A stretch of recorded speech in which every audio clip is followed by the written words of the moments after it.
أشهد أن محمد رسول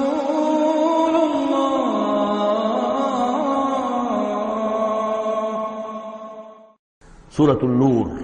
اب یہاں 14 وہ جو صورتیں تھیں جو میں نے عرض کیا جو مکیات ہیں مسلسل، ان میں سے ایک سورہ حج کے بارے میں اور ایک سورہ رعد کے بارے میں بھی بعض لوگوں کا خیال ہے کہ وہ مدنی ہیں، لیکن واقعہ یہ ہے کہ جن کو بھی مکی اور مدنی صورتوں کے مزاج سے واقفیت ہو گئی ہے، جو اس کو پہچانتے ہیں، وہ جانتے ہیں کہ یہ سارا سلسلہ جو ہے مکیات کا ہے اور ان میں کوئی مدنی صورت نہیں ہے۔ کہیں کہیں کسی مدنی آیت کا شامل ہو جانا یہ بالکل علیحدہ بات ہے، لیکن یہ کہ اب ان 14 صورتوں کے بعد اب یہ ہے واحد صورت مدنی ہے اور یہ سورۃ النور ہے۔ یہ سن 6 کے آس پاس نازل ہوئی ہے، سن 6 ہجری، اور اس میں ایک بہت اہم واقعہ جو آیا ہے وہ حضرت عائشہ صدیقہ رضی اللہ تعالی عنہا پر جو تہمت لگائی تھی منافقین نے، اور اس میں سب سے بڑا رول تو تھا رئیس المنافقین عبداللہ ابن ابی کا، لیکن یہ کہ اور دوسرے منافقین بھی اور ان کے ساتھ ہی کچھ سادہ لوح مسلمان بھی اس فتنے میں کہیں شریک ہو گئے تھے، متاثر ہو گئے تھے، اور یہ کافی یوں سمجھیے کہ خود حضور صلی اللہ علیہ وسلم کے لیے بھی اور حضرت عائشہ صدیقہ کے لیے تو بہت ہی زیادہ تکلیف کا اور کرب کا یہ دور رہا ہے۔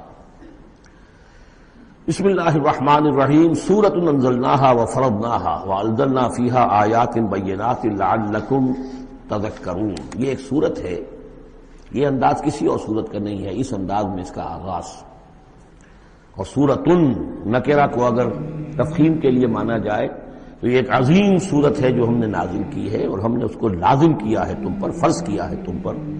وانزلنا فیہا آیات بینات، اور اس میں ہم نے اتنی بڑی روشن آیات نازل کی ہے، لعلکم تذکرون، تاکہ تم یاد رکھو، تاکہ تم نصیحت اخذ کرو۔ اس سورہ مبارکہ کا جوڑا جو ہے وہ آپ کو 8 مکی صورتوں کے بعد پھر جا کر ملے گا، اور وہ ہے سورہ احزاب۔ ان دونوں میں بڑی گہری مناسبت ہے اور تقریباً حجم بھی برابر ہے، دونوں 9 رکوعوں پر مشتمل ہیں، اگرچہ اس کی آیات جو ہیں یہ چونکہ بعد میں نازل ہوئی ہے تو 9 رکوع 64 آیات میں ہیں، وہاں 9 رکوع 73 آیات میں ہے، وہ پہلے نازل ہوئی، وہ سن 5 میں نازل ہوئی، یہ سن 6 میں نازل ہوئی، لیکن دونوں میں آیت نمبر 35 سورہ احزاب کی بھی سورہ نور کی بھی نہایت اہم ہے، ایمان کی حقیقت اور اسلام کی کیفیات کے بارے میں۔ الزانیۃ والزانی فاجلدوا من کل واحد منہما 100 جلدہ، زنا کرنے والی عورت ہو خواہ زنا کرنے والا مرد ہو، ہر ایک کو ان میں سے 100 کوڑے مارے جائیں۔ ولا تاخذکم بہما رأفۃ فی دین اللہ، اور تمہیں اللہ کے اس دین کے معاملے میں نہ روک دے کوئی شے ان کے اوپر مہربانی کے راستے سے، نہ تمہیں روک لے پکڑ لے، لا تاخذکم بہما، ان کے ساتھ نرمی اور ان کے ساتھ شفقت، فی دین اللہ، اللہ کے دین میں، یہ اللہ کا دین ہے، اللہ کی شریعت ہے، یہ اللہ کی حد ہے، اور اس حد کے اجرا میں کسی کی ہمدردی، کسی کے ساتھ تمہارا تعلق، تمہاری دل کی نرمی، تمہاری شفقت یہ کہیں آڑے نہ آ جائے۔ ان کنتم تؤمنون باللہ والیوم الآخر، اگر تم ایمان رکھتے ہو اللہ پر اور یوم آخر پر۔ یہ جو حد ہے یہ ہے اصل میں زانی زانیہ جو غیر شادی شدہ ہو اس کے لیے 100 کوڑے، یہ حد ہے جو قرآن میں آئی ہے۔ زانی اور زانیہ اگر شادی شدہ ہے تو اس کی حد قرآن میں نہیں ہے، لیکن وہ سنت رسول صلی اللہ علیہ وسلم سے ثابت ہے، اور شریعت اسلامی کا چونکہ جو اس کی سورسز ہیں، اس کی ایک بنیاد ہے اللہ کی کتاب، اور دوسری بنیاد جو انڈیپینڈنٹلی قرآن مجید سے آزاد ہو کر ایک مستقل بنیاد ہے، مستقل سورس ہے، وہ سنت رسول ہے صلی اللہ علیہ وسلم۔ تو رجم کا جو حکم ہے وہ سنت سے ہے، اور جیسا کہ میں آپ کو بتا چکا ہوں اصل میں یہ اس قاعدہ کلیہ کے تحت ہے کہ سابقہ شریعت میں، شریعت موسوی میں بعض احکام وہ تھے کہ جن کی نفی نہیں آئی ہے، انہیں جو قتل نبی اکرم صلی اللہ علیہ وسلم نے اس امت کے اندر بھی جاری رکھا ہے۔ ان میں سے یہ 2 حکم جو ہے بہت اہم ہے، ایک قتل مرتد کا حکم ہے، اور دوسرے زانی اور زانیہ جو شادی شدہ ہو اس کے سنسار کیے جانے کا حکم ہے۔ وَلْيَشْهَدْ عَذَابَهُمَا طَائِفَةٌ مِّنَ الْمُؤْمِنِينَ، اور چاہیے کہ جب انہیں یہ حد جاری کی جا رہی ہو، سزا دی جا رہی ہو، تو اس وقت موجود رہیں اور دیکھیں کچھ لوگ اہل ایمان میں سے، یعنی یہ پبلک میں ہو، اس لیے کہ اصل میں جو فلسفہ ہے اسلام میں جو سزاؤں کا اور تعزیرات کا حدود کا، وہ ڈیٹرنٹ کا ہے کہ ایسی سزا ہو کہ جس سے بہت سو کو عبرت ہو جائے۔ اگر آپ نے علیحدہ جا کر کہیں کمرے کے اندر کسی کو پھانسی دے دی تو ٹھیک ہے، لوگوں کو پتہ چلا کہ مر گیا، ویسے بھی مر جاتے ہیں لوگ، حادثے میں مر جاتے ہیں، فوت ہو جاتے ہیں، لیکن یہ ہے کہ اگر سر عام دار پر لٹکایا گیا ہو تو اب کتنے لوگوں کو، دیکھنے والوں کو عبرت ہوگی اور ہوش ٹھکانے آ جائے گی۔ تو یہ فلسفہ ہے اسلام کا کہ تاکہ ایک آدمی کو سزا دی جا رہی ہو تو ہزاروں کو اس سے عبرت آئے۔ الزانی لا ينکح الا زانیۃ او مشرکۃ، کسی زانی شخص کے لیے روا نہیں ہے کہ وہ شادی کرے مگر کسی زانیہ عورت سے یا مشرکہ سے۔ یہ کسی قانون کے درجے میں بات نہیں ہے، بلکہ یہ ایک اخلاقی طور پر گویا کہ تعلیم دی جا رہی ہے کہ زانی لوگ تو اسی کے، یعنی ان کا حال تو ایسا ہے کہ انہیں تو مستحق اگر ہے تو شادی کے کسی زانیہ سے یا مشرکہ سے۔ وَالزَّانِيَةُ لَا يَنكِحُهَا، اور زانی عورت ہو تو وہ بھی اس لائق نہیں ہے کہ اس سے کوئی نکاح کرے مگر صرف بدکار مرد یا مشرک۔ وَحُرِّمَ ذَلِكَ عَلَى الْمُؤْمِنِينَ، اور یہ دونوں جو ہیں زانی مرد اور زانی عورتیں یہ تو حرام کر دی گئی ہیں مومنین کے حق میں، اللہ یہ کہ کوئی توبہ کرے، جو بھی ہے معاملہ وہ علیحدہ ہے اس سے۔ وَالَّذِينَ يَرْمُونَ الْمُحْصَنَاتِ ثُمَّ لَمْ يَأْتُوا بِأَرْبَعَةِ شُهَدَاءَ، اور جو لوگ جو خاندانی عورتیں ہوں، حفاظت میں ہوں کسی خاندان کی اور نکاح کے قید میں ہوں، چاہے نکاح کے قید میں ہوں تو ڈبل احسان ہو گیا کہ خاندانی بھی ہے اور دوسرے یہ کہ نکاح کی قید میں بھی ہے، نکاح کی حفاظت بھی انہیں حاصل ہے۔ نہیں تو یہ کہ اگر غیر شادی شدہ ہیں لیکن کسی شریف خاندان سے ہیں، آزاد خاندان سے ہیں، اگر ان کی عورتوں میں کوئی شخص جو ہے ان پر عیب لگائے، زنا کا الزام لگائے اور پھر وہ نہ لا سکے، ثم لم یاتوا باربعۃ شہداء، 4 شہید نہ لا سکے، فجلدوہم، تو پھر اب ان کو کوڑے مارو، 80 جلدہ، 80 کوڑے، 80 دبرے، ولا تقبلوا لهم شہادۃ ابدا، اور ان کی شہادت اب کبھی آئندہ قبول نہ کرو، واولئک هم الفاسقون، اور یقیناً یہی لوگ فاسق اور نافرمان ہیں۔ یعنی زنا کا الزام اگر لگایا جا رہا ہو تو پھر جو الزام لگانے والا ہے اسے 4 گواہ چشمدید پیش کرنے ہوں گے۔ اگر وہ 4 چشمدید گواہ پیش نہیں کر سکتا تو گویا کہ اب یہ قذف کہلائے گا کہ اس نے ایک الزام لگایا ہے جس پر ثابت نہیں کر سکا، لہذا اس جرم کی سزا 80 کوڑے، کتنے قریب چلا گیا ہے۔ اور اس میں حکمت یہ معلوم ہوتی ہے کہ اگر فرض کیجئے کسی معاشرے میں، مسلمان معاشرے میں کسی لوگوں سے غلطی ہو گئی ہے، اس غلطی کا چرچا نہیں ہونا چاہیے الا یہ کہ اس کے لیے ثبوت موجود ہو کہ اسے کیفر کردار تک پہنچایا جا سکے۔ اگر تو ثبوت اتنا ہے کہ سزا دی جا سکے تو ضرور، لیکن اگر نہ ہو تو خاموش رہو، ورنہ یہ کہ خامخواہ برائی کا چرچا ہو جائے گا جبکہ اس کا سد باب ممکن نہیں ہے، اس کی سزا دینی ممکن نہیں ہے، تو اس میں سکوت جو ہے وہ بہتر ہے۔ الا الذین تابوا، سوائے ان کے کہ جو توبہ کر لیں من بعد ذلک، اس کے بعد واصلحوا، اور اصلاح کر لیں، یعنی یہ کہ کبھی کسی زمانے میں ان سے یہ غلطی ہو گئی تھی، انہوں نے کوئی تہمت لگائی تھی زنا کی اور 4 گواہ پیش نہیں کر سکے، طویل عرصے تک جو ہے ان کی گواہی پھر کسی بھی اسلامی عدالت میں قبول نہیں کی گئی، لیکن بعد میں ان کی روش ایسی رہی ہے، رویہ ایسا رہا ہے، انہوں نے اصلاح کر لی ہے، توبہ کر لی ہے، اب وہ قابل اعتماد ہیں، تو یہ جو معاملہ ہے اس پر سے ختم ہو جائے گا، ان کی گواہی بعد میں قبول کی جا سکے گی۔ فإن اللہ غفور الرحیم، تو اللہ غفور الرحیم ہے۔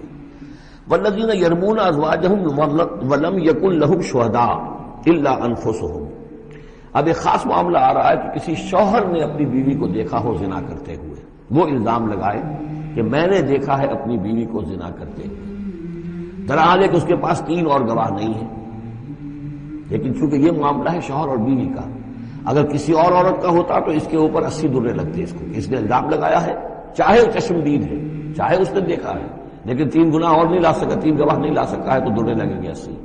لیکن معاملہ کیونکہ بیوی کا ہے، اس کے لیے خاص قانون ہے، اس کو لعان کہتے ہیں۔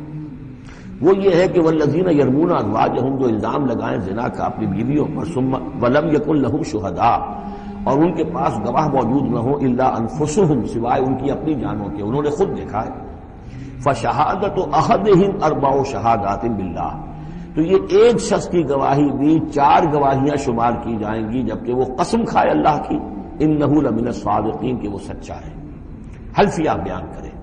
والخامسۃ، اور 5ویں بات یہ کہ وہ یہ کہے کہ ان لعنت اللہ علیہ ان کان من الکاذبین، کہ اگر میں جھوٹا ہوں تو مجھ پر اللہ کی لعنت ہے۔ 4 مرتبہ قسم کھا کر گواہی دینا گویا کہ وہ 4 گواہوں کی گواہی کے قائم مقام ہو جائے گا۔ جبکہ پھر وہ یہ بھی کہے کہ اگر میں جھوٹا ہوں تو اللہ کی لعنت مجھ پر ہو، اللعنۃ اللہ علی الکاذبین ان کان من الکاذبین وَيَدْرَوْ عَنْهَا الْعَذَابَ۔ اب عورت کیا کرے گی جس کے اوپر اس کی بیوی جو ہے اس پر جو الزام لگایا گیا ہے، اگر وہ اس پر سے عذاب ٹل جائے گی سزا اور یہ حد عورت سے، ان تشہد اربع شہادات باللہ، کہ وہ بھی قسم 4 مرتبہ کھائے اللہ کی، انہ لمن الکاذبین، کہ یہ میرا شوہر جو مجھ پر الزام لگا رہا ہے جھوٹا ہے، والخامسۃ، اور 5ویں بات وہ یہ کہے ان غضب اللہ علیہا ان کان من الصادقین، کہ اگر میرا یہ شوہر اس الزام میں سچا ہے تو مجھ پر اللہ کا غضب آئے۔ اس انداز میں پھر یہ کہ عورت کے اوپر پھر حد جاری نہیں ہوگی، اور اگر شوہر کے 4 قسمیں کھا کر الزام لگانے اور پھر یہ کہ اللہ تعالیٰ کی لعنت اپنے اوپر طلب کرنے اگر جھوٹا ہو، اس کے بعد اگر بیوی خاموش رہتی ہے، وہ جوابی طور پر قسم نہیں کھاتی 4، اور نہ یہ کہتی ہے کہ اگر یہ سچا ہو تو مجھ پر اللہ کا غضب ہو، تو پھر اس پر حد جاری ہو جائے گی۔ لیکن اگر وہ بھی قسم کھا لے 4 قسمیں، اور یہ کہ ساتھ ہی یہ بھی کہے کہ اگر یہ سچا ہو اور واقعی اس کا الزام درست ہو مجھ پر، تو مجھ پر اللہ کا غضب نازل ہو جائے، تو پھر یہ کہ عذاب ٹل جائے گا، دنیا کی سزا اسے نہیں ملے گی۔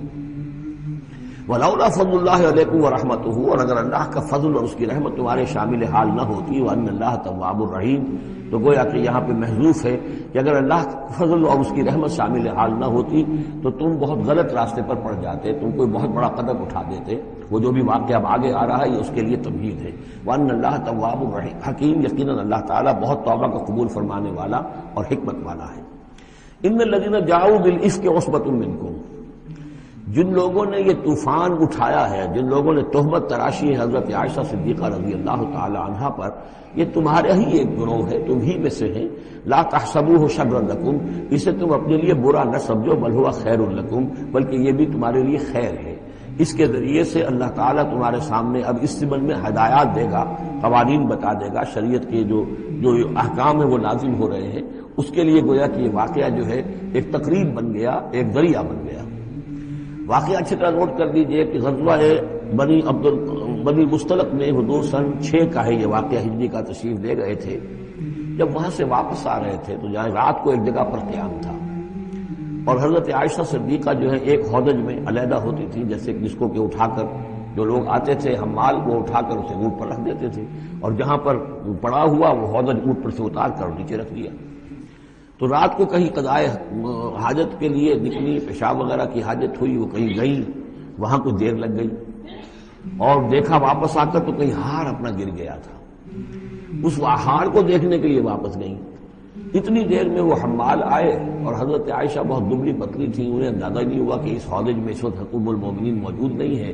انہوں نے اٹھایا اور وہ کوچ کا وقت ہو گیا تھا، اونٹ کے اوپر رکھا اور قافلہ چل گیا۔ اب یہ آئیں واپس، اب دیکھا کہ وہ تو قافلہ جا چکا، ہکا بکا کیا کریں، تنہا ہے، رات کا وقت ہے۔ اس وقت انہوں نے بڑی عقل مندی سے کام لیا کہ اب اگر میں قافلے کے پیچھے دوڑی چلی تو پتہ نہیں میں کسی غلط راستے پر مڑ جاؤں، اور پھر وہ تلاش بھی نہیں کر سکیں گے مجھے، تو بہتر یہ کہ میں یہیں پر بیٹھی رہوں، تاکہ انہیں جب بھی خیال ہوگا کہ اس ہودج کے اندر جو ہے ام المومنین عائشہ صدیقہ موجود نہیں ہے تو وہ تلاش میں پھر یہیں آئیں گے۔ تو وہاں بیٹھی ہوئی تھی، رات کا وقت تھا، نیند آ گئی، سو گئی، اس سے آپ کا چہرہ بھی کھل گیا۔ تو ایک صاحب تھے صحابہ میں سے صفوان ابن معطل، ان کی ڈیوٹی یہ ہوتی تھی کہ وہ لشکر کے پیچھے پیچھے چلتے تھے۔ لشکر چل رہا ہے تو ذرا فاصلے سے کہ کہیں کوئی گری پڑی چیز رہ گئی ہو، کہیں کوئی بیمار ہو، وہ چل نہ پایا ہو لشکر کے ساتھ اور رہ گیا ہو پیچھے، تو پیچھے وہ دیکھ بھال کرتے ہوئے آتے تھے۔ انہیں دور سے نظر آیا کہ یہاں کوئی ہے پڑی ہوئی ہے، گٹھڑی سی پڑی ہے کوئی، جا کر دیکھا، حضرت عائشہ کو پہچان لیا، اور وہ کہتے ہیں کہ میں نے اس لیے پہچان لیا کہ حجاب کی آیت کے نازل ہونے سے پہلے میں نے انہیں دیکھا تھا۔ حجاب کی آیت نازل ہوئی ہے سورہ احزاب میں، سورہ احزاب 1 سال پہلے نازل ہو چکی ہے، تو جب تک حجاب کی آیت نہیں آئی تھی، ظاہر بات ہے کہ وہاں پردہ نہیں تھا، کوئی نقاب نہیں اوڑھتی تھی خواتین، اور نہ امہات المومنین، لہذا پہچانتے تھے۔ تو چونکہ چہرہ کھلا ہوا تھا ام المومنین کا، تو انہوں نے کہا انا للہ و انا الیہ راجعون، یہ الفاظ جو کہے تو حضرت عائشہ کی آنکھ کھل گئی، اور وہ پھر اٹھ کر بیٹھی، انہوں نے اپنا کپڑا درست کیا، لیکن پھر انہوں نے یہ کیا صفوان ابن معطل نے کہ اپنا اونٹ بٹھا دیا، خاموشی کے ساتھ حضرت عائشہ اس پر سوار ہو گئی، اور وہ آگے اس کی وہ نکیل پکڑ کر وہ چلتے گئے اور قافلے میں پہنچ گئے۔ وہاں عبداللہ ابن ابی نے شور مچا دیا کہ خدا کی قسم تمہارے نبی کی یہ بیوی جو بچ کر نہیں آئی، یہ مطلب یہ کہ یہ تو اب یہ معاملہ جو رہا ہے، تنہائی رہی ہے، علیحدہ رہے ہیں، تو گویا کہ زنا کا معاملہ ہو گیا ہے. یہ اس کی جو بھی اس کی گندی سوچ تھی. ظاہر بات ہے کہ مکھی تو گندگی پر بیٹھتی ہے، اس کو تلاش رہتی ہے گندگی کی، اس کے لیے تو یہ ایک موقع مل گیا اسکینڈل اٹھانے کا.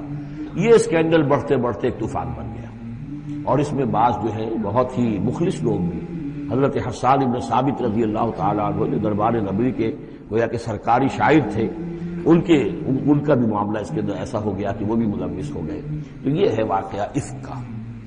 لیکن اس کے بعد قرآن مجید میں پھر یہ آیات نازل ہوئی، اللہ تعالیٰ نے برات کر دی، اور پھر یہ کہ ان کی پاک دامنی اور پاک بازی جو ہے وہ ثابت ہو گئی، اور اس کے بعد یہ معاملہ رفع دفع ہو گیا.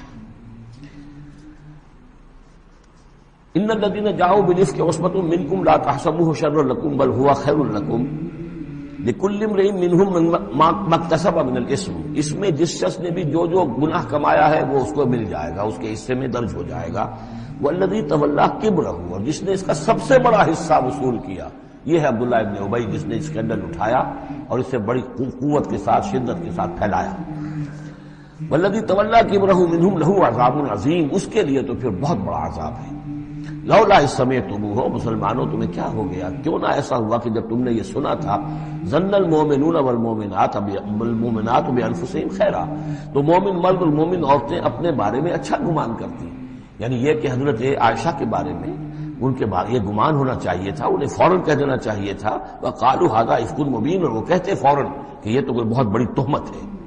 لولا جاؤ علیہ باربعۃ شہداء، کیوں نہیں وہ لے کر آئے 4 گواہ، اگر تو ان کے پاس گواہ تھے یہ بات کہنے کے لیے تب تو زبان کھولنی چاہیے تھی. اگر 4 گواہ نہیں تھے تو انہیں زبان بند رکھنی چاہیے تھی. فَإِذْ لَمْ تَأْتُوا بِالشُّهَدَاءِ، اس لیے کہ یہ 4 گواہوں والی آیت جو ہے یہ سورہ نساء میں اتر چکی تھی. سورہ نساء سن 4 میں آ چکی ہے. وہ ابتدائی احکام جو تھے کہ 4 گواہ ہونے چاہیے اس معاملے کے اندر، یہ آیت سورہ نساء میں آ چکی ہے. تو فرمایا کہ یہ کیوں نہیں 4 گواہ لے کر آئے. فَإِذْ لَمْ تَأْتُوا بِالشُّهَدَاءِ، اگر وہ 4 گواہ نہیں لا سکے فَأُولَٰئِکَ عِندَ اللَّهِ هُمُ الْكَاذِبُونَ، تو یقیناً اللہ کے نزدیک اور قانون اسلامی کے نزدیک پھر وہی جھوٹے ہیں. وَلَوْلَا فَضْلُ اللَّهِ عَلَيْكُمْ وَرَحْمَتُهُ، اور اگر نہ ہوتا اللہ کا فضل اور اس کی رحمت تمہارے شامل حال فی الدنیا والآخرہ، دنیا میں اور آخرت میں بھی، لَمَسَّكُمْ فِيمَا أَفَضْتُمْ، تو تم پر پڑتی اس چیز پر کہ جس کا چرچا تم نے کیا ہے، عذاب عظیم، بہت بڑا عذاب. استلقونه بألسنتكم، یہ اصل میں انسانوں کی ایک عام کمزوری ہوتی ہے. اس طرح کی بات جو ہے بس ادھر سے سنی ادھر بیان کر دی، ادھر سے آگے بیان ہو گئی، جنگل کی آگ کی طرح اس قسم کی خبریں جو ہے وہ پھیل جاتی ہیں. استلقونه بألسنتكم، جبکہ تم اسے لے رہے تھے اپنی زبانوں سے. یعنی یہ کہ ایک زبان سے دوسری زبان کو، اور زبان سے نکلی اور کوٹھے چڑھی والی جو ایک کہاوت ہمارے ہاں ہے، اس طریقے سے آسانی سے وہ بات پھیل کے چلی گئی.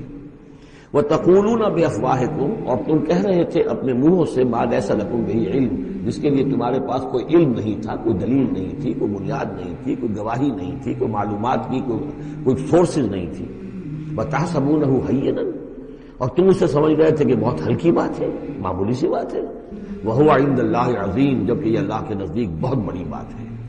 کسی پر بھی، کسی مسلمان خاتون پر بھی اس طرح کی تہمت لگا دینا بہت بڑی بات ہے. کجا یہ بازی بارش بابا ہم بازی، کہ ام المومنین عائشہ صدیقہ رضی اللہ تعالی عنہ زوج رسول صلی اللہ علیہ وسلم، اور یہ چیز جو ہے بہت بڑی ہے. وَلَوْلَا إِذْ سَمِعْتُمُوهُ قُلْتُم مَّا يَكُونُ لَنَا أَن نَّتَكَلَّمَ بِهَٰذَا، کیوں نہ ایسا ہوا کہ جب تم نے یہ سنا تھا تو تم کہتے کہ ہمارے لیے بالکل جائز نہیں ہے کہ ہم یہ بات زبان سے نکالیں. سبحانک، اللہ تو پاک ہے. ھذا بہتان عظیم، یقیناً یہ بہت بڑا بہتان. یعظکم اللہ ان تعودوا لمثلہ، اللہ تعالیٰ تمہیں نصیحت کر رہا ہے مبادا تم دوبارہ پھر اس قسم کی کسی معاملے کے اندر اسی طریقے سے اعادہ کرو اور دوبارہ اسی کوئی حرکت کرو. ابداً، کبھی بھی. ان کنتم مؤمنین، اگر تم مومن ہو. وَيُبَيِّنُ اللَّهُ لَكُمُ الْآيَاتِ، اور اللہ تعالیٰ تمہارے لیے اپنی آیات کو واضح کر رہا ہے. وَاللَّهُ عَلِيمٌ حَكِيمٌ، اللہ علیم اور حکیم ہے. ان الذين يحبون ان تشيع الفاحشة في الذين آمنوا لهم عذاب أليم، بے شک وہ لوگ جو یہ چاہتے ہیں کہ اہل ایمان میں بے حیائی کا چرچا ہو جائے تو ان لوگوں کے لیے بہت دردناک عذاب ہے. ایک تو یہ کہ بے حیائی پھیل جائے، تشیع الفاحشہ شائع ہو جائے، بے حیائی عام ہو جائے. جو لوگ اس کے لیے، اب ظاہر بات ہے کہ آج کل تو کاروبار کے لیے، اپنے اخبار بیچنے کے لیے، اس کی جو ہے اشاعت بڑھانے کے لیے نئی سے نئی قسم کی رنگین تصویریں شائع کی جا رہی ہیں. یہ سارا کچھ ہو رہا ہے. کسی شے کا اشتہار دینا ہو، عورت کی تصویر ساتھ ہوگی. یہ سارا کچھ جو ہو رہا ہے تو یہ لوگ کون ہیں؟ کہ جو اس بے حیائی کو، بے پردگی کو یہ در حقیقت اس معاشرے میں پھیلا رہے ہیں۔ تو وہ لوگ کہ جو چاہتے ہیں کہ معاشرے کے اندر بے حیائی پھیلے، اور ایک اس کا مفہوم یہ بھی ہے کہ اگر کہیں ایسی کوئی غلط حرکت ہوئی ہے اور اس کا چرچا ہو گیا، یہ آج ہمارے اخبارات کے اندر بہت بڑے پیمانے پر ہو رہا ہے، یہ اسکینڈل شائع کر دیتے ہیں۔ اب وہ بات صحیح بھی ہے یا نہیں، غلط ہے تب بھی، لیکن ایک بات ہے اس کا چرچا ہو گیا، پورے دنیا کے اندر پہنچ گئی۔ اب ظاہر بات ہے کہ بچے بھی پڑھتے ہیں، بچیاں بھی پڑھتی ہیں، ان کے لیے تو گویا کہ یہ ایک ان کی معلومات کا ایک کھاتہ کھل گیا کہ ایسا بھی ہوتا ہے۔ جس طریقے سے آج کل ہو رہا ہے معاملہ، اس کے جس طریقے سے اخبارات میں شائع کیا جا رہا ہے، تو اس کی اس اشاعت کے اندر خرابی کا پہلو زیادہ ہے، مضر پہلو زیادہ ہے۔ اگر ہے بھی ایسا معاملہ، اگر تو سزا کے قابل ہے تو گواہی دو اور سزا دلواؤ، اور ایسی سزا ہو کہ جس سے ایک کو سزا ہو اور ہزاروں کو ہوش آ جائے، اور اگر نہیں ہے تو خاموش ہو، اس کے اوپر زبان کھولنا بھی جو ہے در حقیقت بہت بڑا جرم ہے۔ ان الذين يحبون ان تشيع الفاحشة في الذين آمنوا لهم عذاب عليم في الدنيا والآخرة، دنیا میں بھی اور آخرت میں بھی۔ واللہ یعلم وانتم لا تعلمون، اللہ جانتا ہے اور تم نہیں جانتے۔ ولولا فضل اللہ علیکم ورحمتہ، اور اگر اللہ کا فضل نہ ہوتا تم پر اور اس کی رحمت نہ ہوتی تو یہ تو طوفان ایسا اٹھا تھا کہ اس کے بڑے دور تک نتائج نکل سکتے تھے، یہ محذوف ہے۔ وان اللہ رؤوف الرحیم، تو اللہ بہت رؤوف ہے اور رحیم ہے۔ یا ایھا الذین آمنوا لا تتبعوا خطوات الشیطان، اہل ایمان شیطان کے نقش قدم کی پیروی نہ کرو۔ ومن یتبع خطوات الشیطان، جو کوئی بھی شیطان کے نقوش پا کی پیروی کرے گا فإنہ یأمر بالفحشاء والمنکر، تو شیطان تو اسے حکم دے گا، وہ تو حکم دیتا ہے بے حیائی کا اور منکر کا، بری بات کا۔ ولولا فضل اللہ علیکم ورحمتہ، اور اگر نہ ہوتا اللہ کا فضل اور اس کی رحمت تمہاری شامل حال، ما زکا منکم من احد ابدا، تم میں سے کوئی ایک انسان بھی کبھی پاک نہ ہو سکتا۔ اللہ تعالیٰ کا فضل ہے، اللہ کی رحمت ہے۔ ایک شخص سے غلطی ہو جاتی ہے، اللہ پردہ پڑا رہنے دیتا ہے تو اس کے اندر اصلاح کا مادہ پیدا ہو جاتا ہے۔ ایک دفعہ آدمی ننگا ہو جائے تو پھر ڈھیٹ ہو جاتا ہے۔ اس سے یہ کہ اللہ تعالیٰ جو ہے ان چیزوں کے اندر اس کی بڑی حکمت ہے کہ اگر کوئی غلطی ہو گئی ہے فوراً نہیں پکڑتا، وہ اس کو مہلت دیتا ہے اصلاح کرے۔ ولولا فضل اللہ علیکم ورحمتہ، اگر نہ ہوتا اللہ کا فضل تم پر اور اس کی رحمت، ما زکا منکم من احد ابدا، تم میں سے کوئی بھی کبھی نیک اور پارسا نہ بن سکتا اور پاک نہ ہو سکتا۔ ولکن اللہ یزکی من یشاء، بلکہ یہ تو اللہ تعالیٰ ہی پاک کرتا ہے جس کو چاہتا ہے۔ واللہ سمیع علیم، اللہ سمیع علیم ہے۔ ولا یأتل اولو الفضل منکم والسعة ان یؤتوا اولی القربى والمساکین والمہاجرین فی سبیل اللہ۔ اس آیت کی نشان نزول ہے کہ حضرت ابو بکر صدیق رضی اللہ تعالیٰ عنہ کے ایک یا تو بھانجے تھے یا خالہ زاد بھائی تھے، حضرت مصطح۔ یہ حضرت مصطح جو ہے غریب آدمی تھے، اور حضرت ابو بکر ان کی مدد کیا کرتے تھے، پیسے سے، مال سے ان کی ضرورت جو ہے پوری کرتے تھے۔ لیکن یہ مصطح بھی اس میں شریک ہو گئے۔ حضرت عائشہ صدیقہ رضی اللہ تعالیٰ عنہ پر جو تہمت کا معاملہ چلا، تو حضرت ابو بکر کو جب معلوم ہوا کہ مصطح بھی اس معاملے کے اندر شریک ہے، تو پھر غصے میں آ کے ان کا قسم کھا لی کہ میں اب اس کے ساتھ کبھی کوئی بھلائی نہیں کروں گا، اس نے اتنی بڑی غلطی کی ہے اور اس معاملے کے اندر میری بیٹی کا معاملہ ہے، اور اس میں اس کو یہ خیال نہیں آیا کہ میں اس کے ساتھ کتنا کچھ احسان کرتا ہوں، اور اس نے اس کے اندر جو ہے وہ خود بھی شریک ہو گیا۔ اس پر اللہ تعالیٰ کی طرف سے گرفت آ رہی ہے کہ نہیں ابو بکر یہ ٹھیک نہیں ہے، جو بھی اس سے غلطی ہوئی، لیکن تم جو نیک کام کر رہے تھے اس کا کیوں قسم کھاتے ہو کہ اس کے اندر تم مدد نہیں کرو گے۔ ولا یأتل اولو الفضل منکم، اور نہ قسم کھائیں جو فضل والے ہیں، درجے والے ہیں تم میں سے، جن میں اللہ نے فضیلت دی ہے، نیکی میں بھی، ایمان میں بھی فضیلت دی ہے، دولت میں بھی فضیلت دی ہے، وسعت، اور جنہیں کشادگی دی ہے، مال کی کشادگی دی ہے، ان یؤتوا اولی القربى، کہ وہ کوئی صلہ رحمی کریں اپنے قرابت داروں کے ساتھ، کچھ دیں مال اور صدقہ و خیرات دیں اپنے قرابت داروں کو، والمساکین والمہاجرین، اور محتاجوں کو اور وطن چھوڑنے والے مہاجرین کو، فی سبیل اللہ، اللہ کی راہ میں۔ تو یہ قسم نہ کھائیں۔ ولیعفوا ولیصفحوا، انہیں چاہیے کہ معاف کر دیں اور درگزر سے کام لیں۔ الا تحبون ان یغفر اللہ لکم، کیا تم یہ نہیں چاہتے کہ اللہ تمہیں معاف کرے؟ یعنی اے ابو بکر اگر تم یہ چاہتے ہو، تم سے بھی تو کوئی خطا آخر ہو جاتی ہے، اللہ معاف فرماتا ہے، کیا تم نہیں چاہتے کہ اللہ تمہاری خطاؤں سے درگزر کرے؟ الا تحبون ان یغفر اللہ لکم، کیا تم نہیں پسند کرتے اس کو کہ اللہ تمہیں معاف کرے؟ اس پر اس آیت کو سنتے ہی حضرت ابو بکر صدیق کے الفاظ بھی نقل کیے گئے، بلا یا ربنا انا نحب، کیوں نہیں پروردگار، ہم ضرور چاہتے ہیں کہ تو ہمیں معاف فرما دے۔ انہوں نے اپنی قسم کا کفارہ دیا اور اس کے بعد جو بھی وہ کرتے تھے ان کے ساتھ بھلائی اور نیکی، اس سلسلے کو جاری کر دیا۔ واللہ غفور رحیم، اور اللہ تعالی غفور ہے اور رحیم ہے۔ ان الذین یرمون المحصنات الغافلات المؤمنات، یقیناً وہ لوگ کہ جو تہمت لگاتے ہیں ان پاک دامن عورتوں پر کہ جو غافل ہیں، جن کو ان چیزوں کا ہوش بھی نہیں ہے، جن کا گمان بھی ادھر نہیں گیا، المومنات اہل ایمان میں سے، لعنوا فی الدنیا، ایسی معصوم اور پاک دامن عورتوں پر جو تہمت لگانے والے ہیں ان پر پھٹکار ہے دنیا میں بھی اور آخرت میں بھی، ولہم عذاب عظیم، اور ان کے لیے بہت بڑا عذاب ہے۔ یوم تشہد علیہم السنتہم وایدیہم، جس دن کے ان کے خلاف گواہی دیں گے، تشہد علیہم، علی کو نوٹ کر لیجئے، جس دن کے ان کے خلاف گواہی دیں گے، السنتہم ان کی اپنی زبانیں گواہی دیں گی، وایدیہم ان کے اپنے ہاتھ گواہی دیں گے، وارجلہم اور ان کے پاؤں گواہی دیں گے، بما کانوا یعملون، اب جو کچھ عمل وہ کر رہے تھے۔ یہ ہاتھ ہمارے پاس اللہ کی امانت ہے، میں اس سے غلط کام کر رہا ہوں تو یہ انڈر پروٹیسٹ میرا حکم تو مان رہا ہے، اس لیے کہ اللہ تعالیٰ نے مجھے میرے حوالے سے کیا ہوا ہے، لیکن اس کے اندر پروٹیسٹ ہے، قیامت کے دن یہی میرے خلاف مقدمہ کرے گا، پروردگار تو نے مجھے اس کے حوالے کیا تھا اور یہ مجھ سے میرے ذریعے سے غلط کام کرتا رہا۔ یہ پاؤں جو ہے ہمارے خلاف گواہی دیں گے کہ پروردگار ہم اس کے تابع تھے، اس کے حکم کے مطابق چل رہے تھے، یہ بدبخت ہمیں چوری کرنے کے لیے جاتا تھا تو اس کے لیے استعمال کرتا تھا، یا کوئی اور برا کام کرنے کے لیے ہمارے پیروں ہمیں استعمال کرتا تھا۔ یومئذ یوفیہم اللہ دینہم الحق، اس دن اللہ تعالیٰ ان کا پورا بدلہ ان کو دے دے گا۔ یہ دین کے لفظ کو یہاں نوٹ کیجئے، دین بدلے کو کہتے ہیں، دین مالک یوم الدین، جزا و سزا کے دن کا مالک، بدلے کا دن۔ وَيَعْلَمُونَ أَنَّ اللَّهَ هُوَ الْحَقُّ الْمُبِينُ، اور وہ جان لیں گے کہ اللہ تعالیٰ ہی ہے الحق، سچا اور ہر بات کو کھول کر بیان کر دینے والا۔ الخبیثات للخبیثین والخبیثون للخبیثات، ناپاک عورتیں ناپاک مردوں کے لیے ہیں اور ناپاک مرد ناپاک عورتوں کے لیے ہیں، اور طیبات والطیبات للطیبین والطیبون للطیبات، اور ستھرے اور پاک باز جو خواتین ہیں وہ پاک باز مردوں کے لیے ہیں، اور پاک باز جو مرد ہیں وہ پاک دامن خواتین کے لیے ہیں۔ اولئک مبرؤون مما یقولون، یہ لوگ بری ہیں ان چیزوں سے کہ جو لوگ کہتے ہیں۔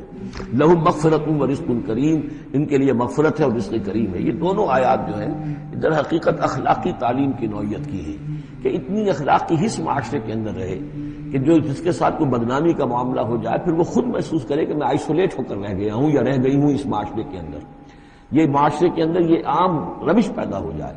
جیسے کہ پہلے آیا تھا وہ اس کے اندر بھی یہی بات تھی کہ زانی نکاح نہ کرے مگر کسی زانیہ سے یا کسی مشرکہ سے، وہ اس لائق نہیں ہے کہ اس کے نکاح میں کوئی مسلمان خاتون آئے پاک دامن اور عفت والی۔ اس طرح زانیہ جو ہے اس سے کوئی نکاح نہ کرے سوائے مشرک کے، یہ قانونی چیزیں نہیں ہیں جیسا کہ میں نے عرض کیا، یہ اخلاقی، تاکہ ایک نفرت پیدا ہو زنا سے، بدکاری سے۔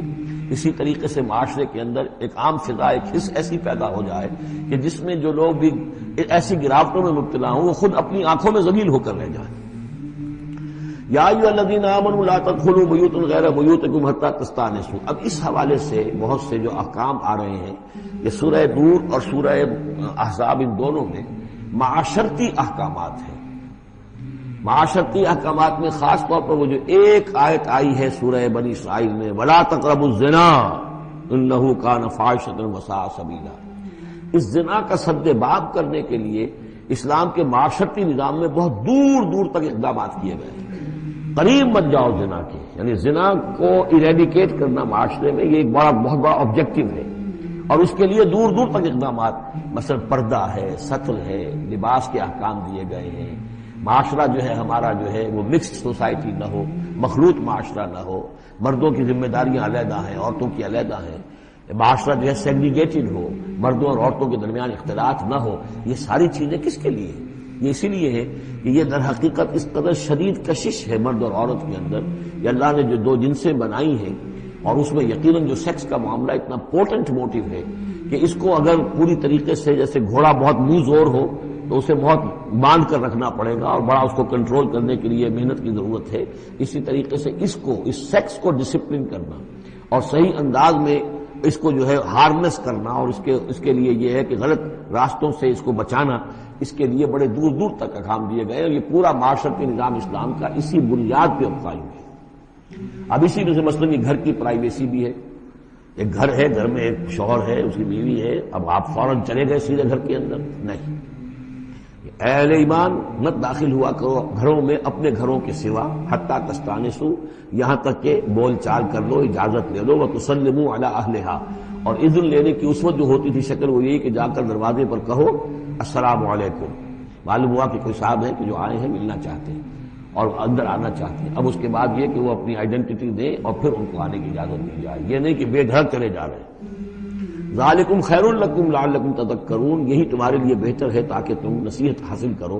فإن لم تجدوا فیہا احدا فلا تدخلوها، اگر اس گھر میں کوئی نہ ہو تو پھر اس میں داخل مت ہو، حتی یؤذن لکم، یہاں تک کہ تمہیں اجازت دی جائے۔ جو گھر کا مالک ہے وہ اگر اجازت دے کہ ہاں میرا گھر اس وقت خالی ہے تم اس میں جا سکتے ہو، ورنہ یہ کہ خالی گھر کے اندر جہاں کوئی نہیں ہے داخلے کی اجازت نہیں ہے۔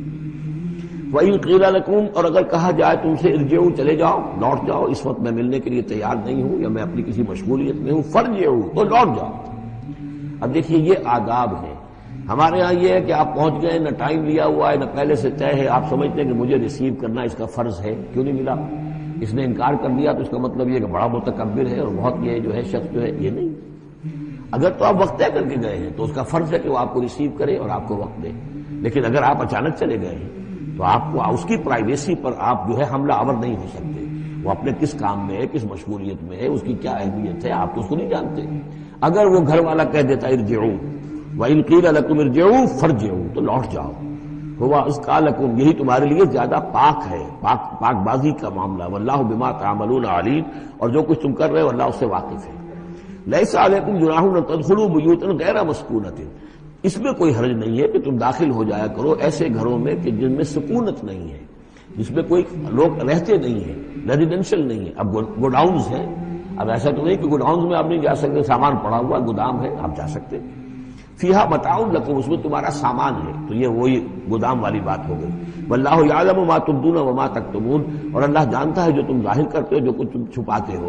یعنی قانون کی اصل روح کو دیکھنا چاہیے کہ یہ جو روکا جا رہا ہے کہ گھروں میں داخل نہ ہو، تو یہ اصل میں جو پرائیویسی ہے گھر کی اور فیملی کی، اصل میں اس کو ملحوظ خاطر رکھا جا رہا ہے، نہ یہ کہ آپ کہیں کہ صاحب ہم گودام میں بھی داخل نہیں ہو سکتے جب تک یہ پرمیشن جو لکھی ہوئی ہے وہ ہمیں مل نہ جائے۔ قل للمؤمنین یغضوا من ابصارہم، اہل ایمان سے یہ کہیے اے نبی کہ وہ اپنی نگاہوں کو ذرا نیچا رکھا کریں، وَيَحْفَظُوا فُرُوجَهُمْ، اور اپنی شرمگاہوں کی حفاظت کریں۔ ذَلِكَ أَزْكَىٰ لَهُمْ، یہی ان کے لیے زیادہ پاکیزہ ہے اور زیادہ بہتر ہے۔ ان اللہ خبیر بما یصنعون، یقیناً اللہ تعالیٰ باخبر ہے اس سے کہ جو وہ کر رہے ہیں۔ وَقُل لِّلْمُؤْمِنَاتِ يَغْضُضْنَ مِنْ أَبْصَارِهِنَّ، اسی طرح مومن عورتوں سے بھی کہہ دیجئے وہ بھی اپنی نگاہیں نیچی رکھا کریں، وَيَحْفَظْنَ فُرُوجَهُنَّ، اور وہ بھی اپنے سطر کو پوری طریقے سے محفوظ رکھیں اور اپنی شرمگاہوں کی حفاظت کریں۔ وَلَا يُبْدِينَ زِينَتَهُنَّ، اور انہیں نہیں چاہیے کہ وہ اپنی زینت اور سنگھار کو ظاہر کریں، إِلَّا مَا ظَهَرَ مِنْهَا، سوائے اس کے کہ جو از خود ظاہر ہو جائے۔ وَلْيَضْرِبْنَ بِخُمُرِهِنَّ، اور چاہیے کہ وہ اپنے گریبانوں کے اوپر اپنی اوڑھنیوں کے بکل مار لیا کریں، بِخُمُرِهِنَّ عَلَىٰ جُيُوبِهِنَّ، یہ خمرہن جمع ہے خمار کی، خمار کہتے ہیں اوڑھنی۔ ایک دوسرا لفظ جو ہے وہ آئے گا سورہ احزاب میں، ان دونوں الفاظ کو علیحدہ علیحدہ رکھیے۔ تو یہ ہے کہ اپنے گریبانوں کے اوپر، گویا کہ یہ بھی پرانا ہمیشہ سے لباس، عورت کے لباس میں اوڑھنی بھی تھی اور عورت کے لباس میں چادر بھی تھی۔ چادر وہ لے کر نکلتی تھی جب گھر سے باہر جاتی تھی، اور اوڑھنی وہ رکھتی تھی جبکہ گھر کے اندر ہوتی تھی۔ یہی جو ہماری تہذیب کے اندر ہے، یہ عرب کی تہذیب میں پہلے بھی تھا۔ چہرے کا پردہ نہیں تھا عرب میں، چادر وہ لے کے جاتی تھی تو چادر اپنے اوپر ڈالتی تھی، اور مرد بھی چادر کے بغیر نہیں ہوتے تھے، نہ کوئی مرد بغیر چادر کے نہ عورت، بلکہ چادر ہی سے ایک شخص کا رتبہ معین ہوتا تھا۔ کسی کی چادر بڑی شاندار ہے، دوشالہ اوڑھا ہوا ہے، بہت قیمتی ہے، تو وہ بڑا آدمی ہے، وہ سردار ہے۔ کسی کے بیچارے کی جو ہے معمولی سی چادر ہے۔ اور اسی لیے اس حدیث میں آتا ہے کہ جو شخص تکبر کرتا ہے، الکبر ردائی، تکبر جو ہے وہ تو میری چادر ہے۔ اور یہ عرب میں یہ بڑا کسی شخص کی توہین کرنی ہوتی تھی اس کی چادر گھسیٹتے تھے، گویا کہ اس کی عزت جو ہے اس کو کھینچ لیا ہے۔ تو اللہ فرماتا ہے کہ جو تکبر کرتا ہے وہ گویا میری چادر گھسیٹ رہا ہے میرے کندھے سے۔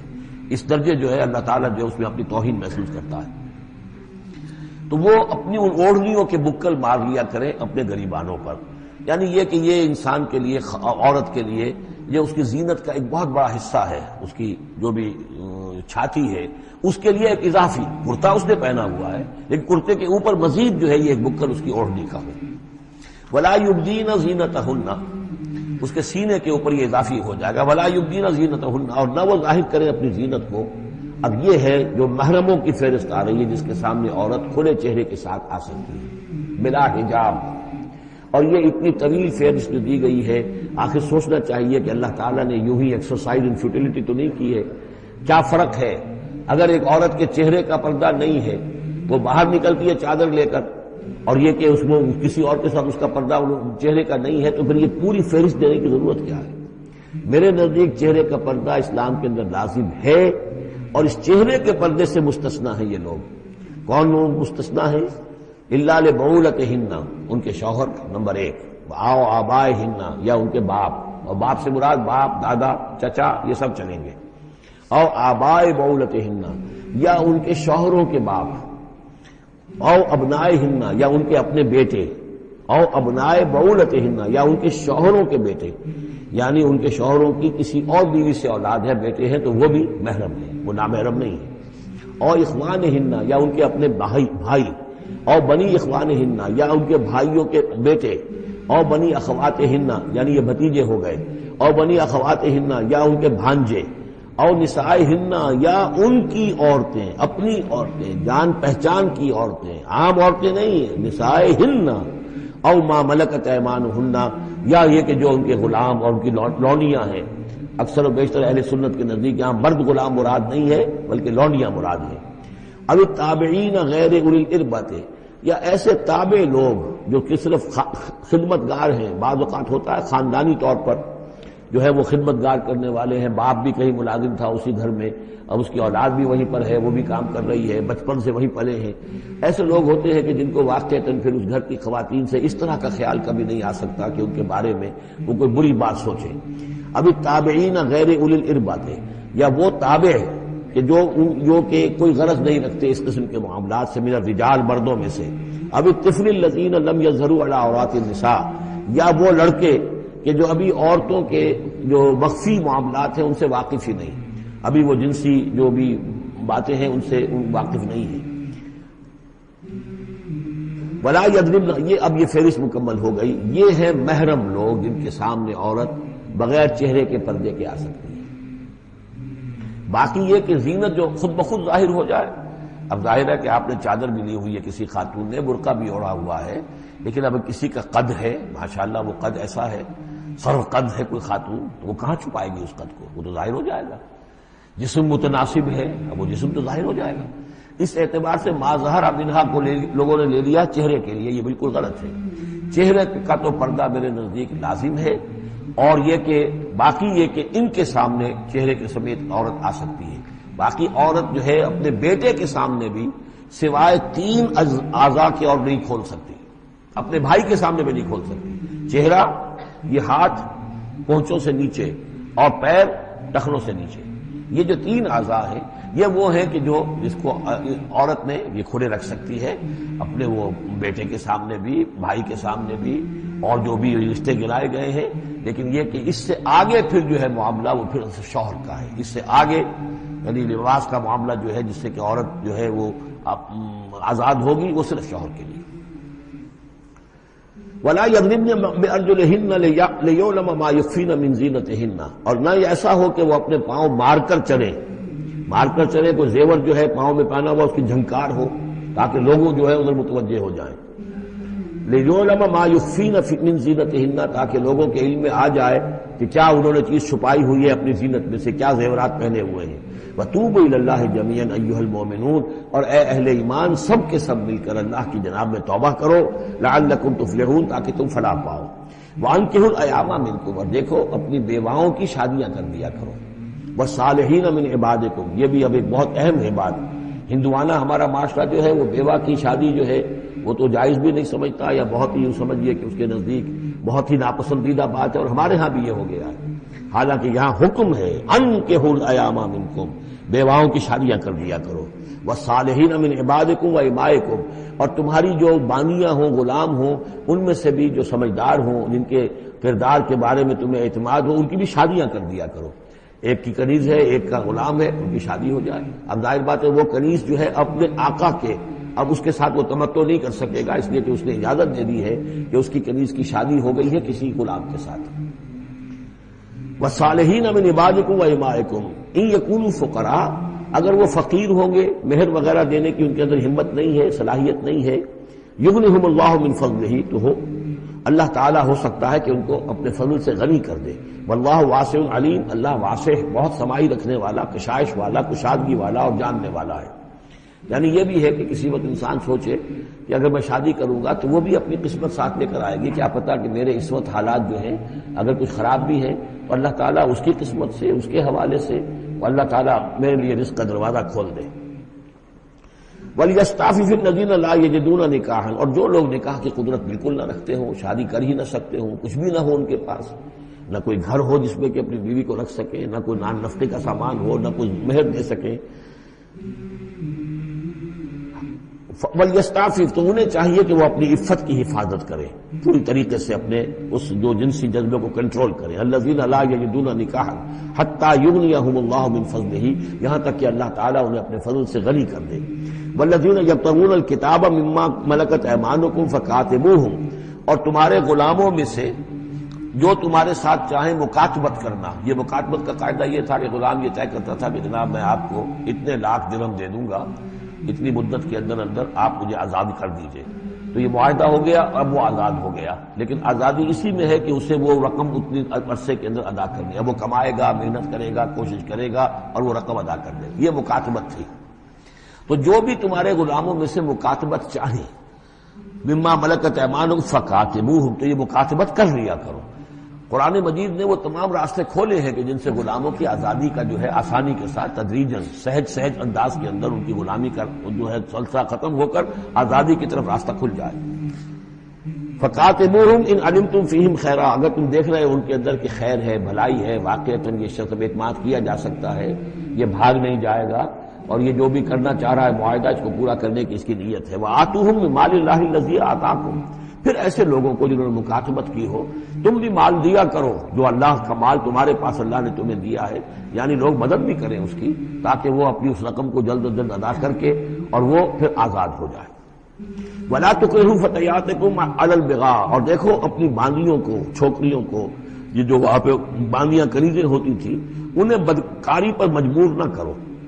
ان اردنا تحسنا، اگر وہ چاہیں کہ وہ پاک دامن رہیں، وہ کسی قلعے میں رہیں، اور ان سے چونکہ یہ بھی رواج وہاں تھا، ان باندیوں سے پھر وہ پیشہ کراتے تھے۔ اب یہ اصل میں اصلاح ہو رہی ہے اس معاشرے کی، اور اس کے اندر ان چیزوں کو رفتہ رفتہ روکا جا رہا ہے۔ جیسے سورہ نساء میں آیا تھا، ایسا بھی ہوتا تھا کہ باپ کی بیویاں جو ہیں اپنی جو سوتیلی مائیں ہیں انہیں اپنے گھر میں ڈال دیا، لیکن یہ ساری چیزیں رفتہ رفتہ ایک ایک کر کے پھر ان کی بندش ہوئی ہے۔ تو وہ اپنی لونڈیوں سے پیشہ کراتے تھے اور کمائی خود کھاتے تھے، تو فرمایا یہ بہت غلط ہے۔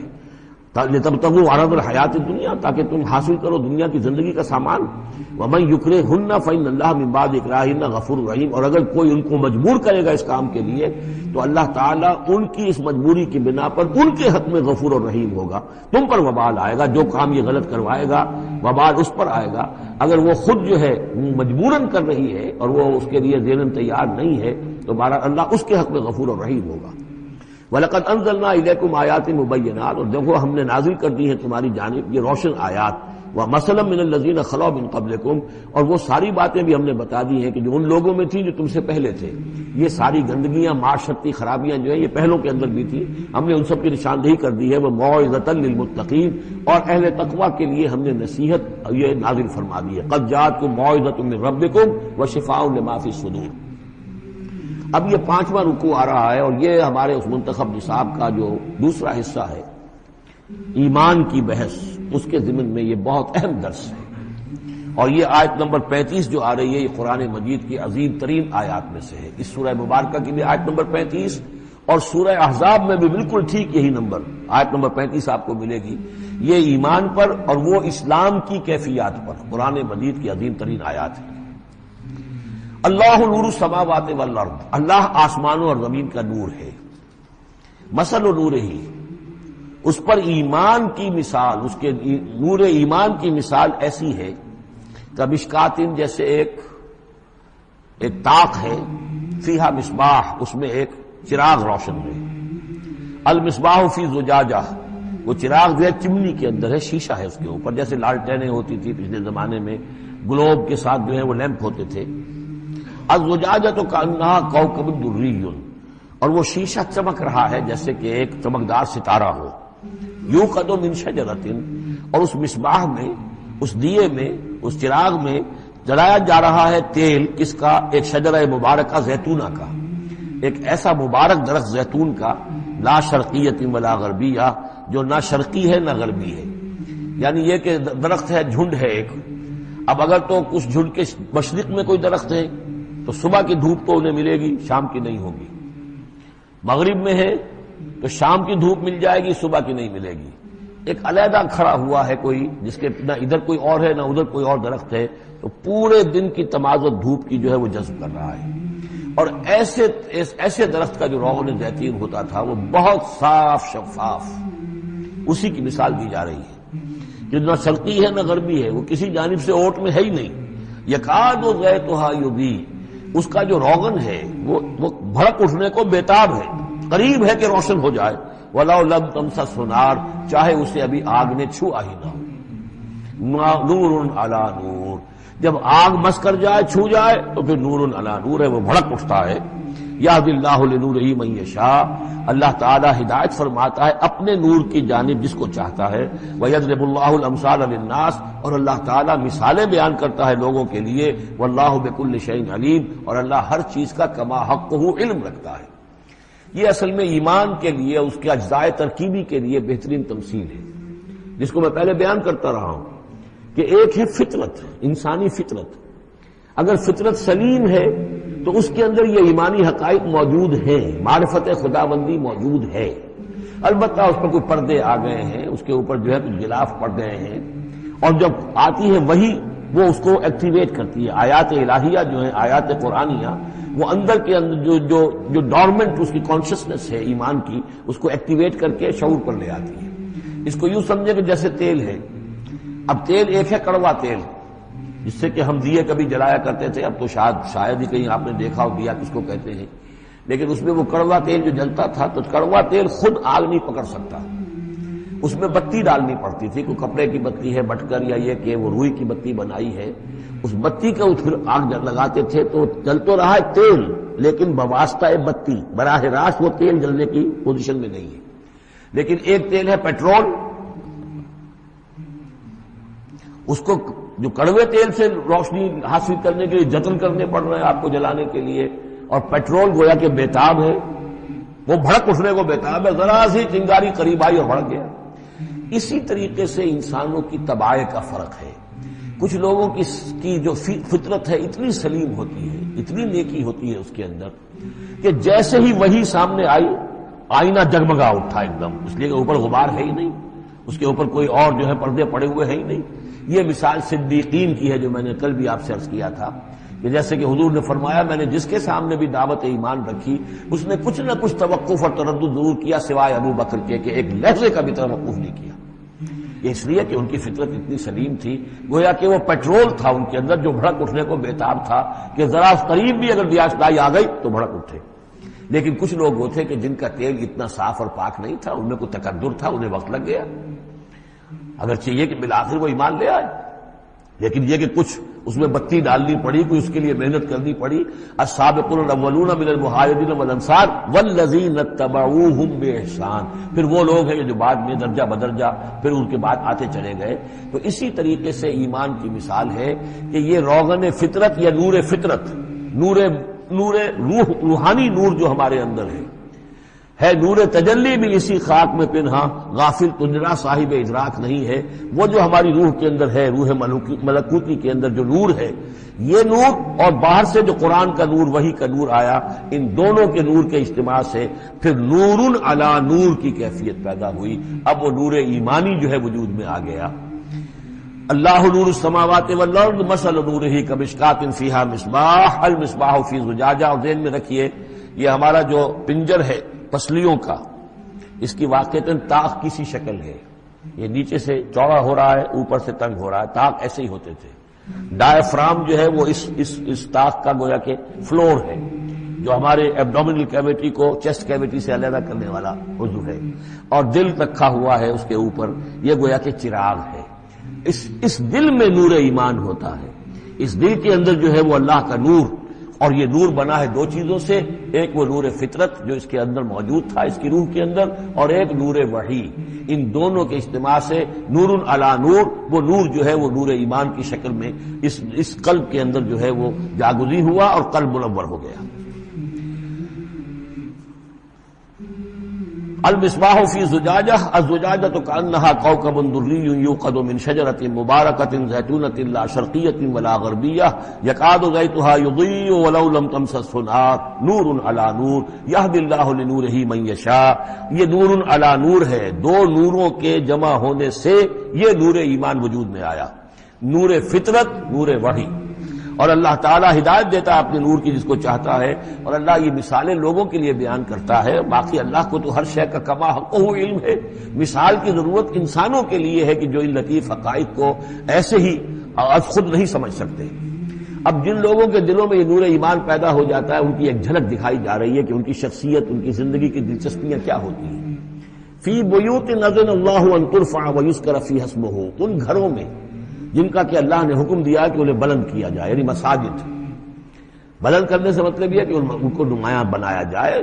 ہر مسلمان آبادی میں معلوم ہو کہ مسجد ایک نمایاں شے ہے، یہ ضروری نہیں کہ اس کی ڈیکوریشن ہو، اس کے اوپر جو ہے خام خواہ تکلفات میں پیسے خرچ کیے جائیں، لیکن یہ کہ ایک تو یہ کہ وہ نمایاں ہونی چاہیے، معلوم ہو کہ اس آبادی کا مرکز یہ ہے۔ نمبر دو یہ ہے کہ ترفع، اس کو ہر طریقے سے، ہر معنوی گندگی سے بھی پاک رکھا جائے۔ وَيُذْكَرَ فِيهَا اسْمُهُ، اس میں اس کا نام لیا جائے۔ يُسَبِّحُ لَهُ فِيهَا بِالْغُدُوِّ وَالْآصَالِ، یہ جو صاحب ایمان لوگ ہیں جن کے دلوں میں ایمان کی قندیلیں روشن ہیں، یہ تسبیح کرتے ہیں اللہ کی ان گھروں کے اندر، صبح کے وقت بھی اور شام کے وقت بھی۔ رجال، وہ جواں مرد، لا تلہیہم تجارۃ ولا بیع عن ذکر اللہ واقام الصلاۃ، جن کو غافل نہیں کر سکتی نہ کوئی تجارت، نہ کوئی خرید و فروخت اللہ کی یاد سے اور نماز کے قائم کرنے سے، وایتاء الزکاۃ اور زکوٰۃ کی ادا کرنے سے۔ یخافون یوما، یہ سب کچھ کر کے بھی وہ ڈرتے رہتے ہیں، لرزاں و ترساں رہتے ہیں، کانپتے رہتے ہیں اس دن کے تصور سے، تتقلب فیہ القلوب والابصار، جس میں کہ دل بھی الٹ جائیں گے اور نگاہیں بھی الٹ جائیں گی۔ لیجزیہم اللہ احسن ما عملوا، تاکہ اللہ تعالیٰ ان کو بدلے میں دے بہترین جزا ان کے اعمال کی، وَيَزِيدَهُم مِّن فَضْلِهِ، اور اضافہ کرے اپنی طرف سے اپنے فضل میں سے۔ وَاللَّهُ يَرْزُقُ مَن يَشَاءُ بِغَيْرِ حساب، اور اللہ تعالیٰ چاہتا ہے دیتا ہے جس کو چاہتا ہے بغیر حساب۔ اللہم ربنا اجعلنا منہم، یہ تو مومن صادق کے لیے ایمان ان کے دلوں میں ہے، اس کی تمثیل یہ ہے، اور ان کے کردار کی جھلک یہ ہے۔ اب ایک ہے بین بین کے لوگ، ایمان تو نہیں ہے لیکن کچھ نہ کچھ نیکی کے کام کرتے ہیں، کچھ اپنے دل کی تسلی کے لیے، کچھ اپنے ضمیر کو مطمئن کرنے کے لیے۔ ان کی نیکی حقیقی نیکی نہیں ہے۔ وہ لیس البر ان تولوا وجوہکم قبل المشرق والمغرب، اس آیت کو ذہن میں رکھیے۔ والذین کفروا، اور جو لوگ ایمان سے تہی ہے، محروم ہے، کافر ہے، ان کی نیکیاں، ان کے اعمال کیا ہیں؟ کسراب، جیسے ریت ہو، سراب ہو، بقیعۃ، ایک چٹیل میدان میں، یحسبہ الظمآن ماء، پیاسا سمجھتا ہے کہ پانی ہے، حتی اذا جاءہ، یہاں تک کہ وہ جب وہاں پہ گھسٹ کر بھی پہنچتا ہے تو معلوم ہوتا ہے لم یجدہ شیئا، کچھ نہیں پاتا وہاں پر، ووجد اللہ عندہ، اور اللہ کو پاتا ہے وہاں موجود، فوفاہ حسابہ، تو اللہ تعالیٰ اس کا حساب اسے پورا چکا دیتا ہے۔ واللہ سریع الحساب، اور اللہ جو ہے حساب چکانے میں دیر نہیں لگاتا۔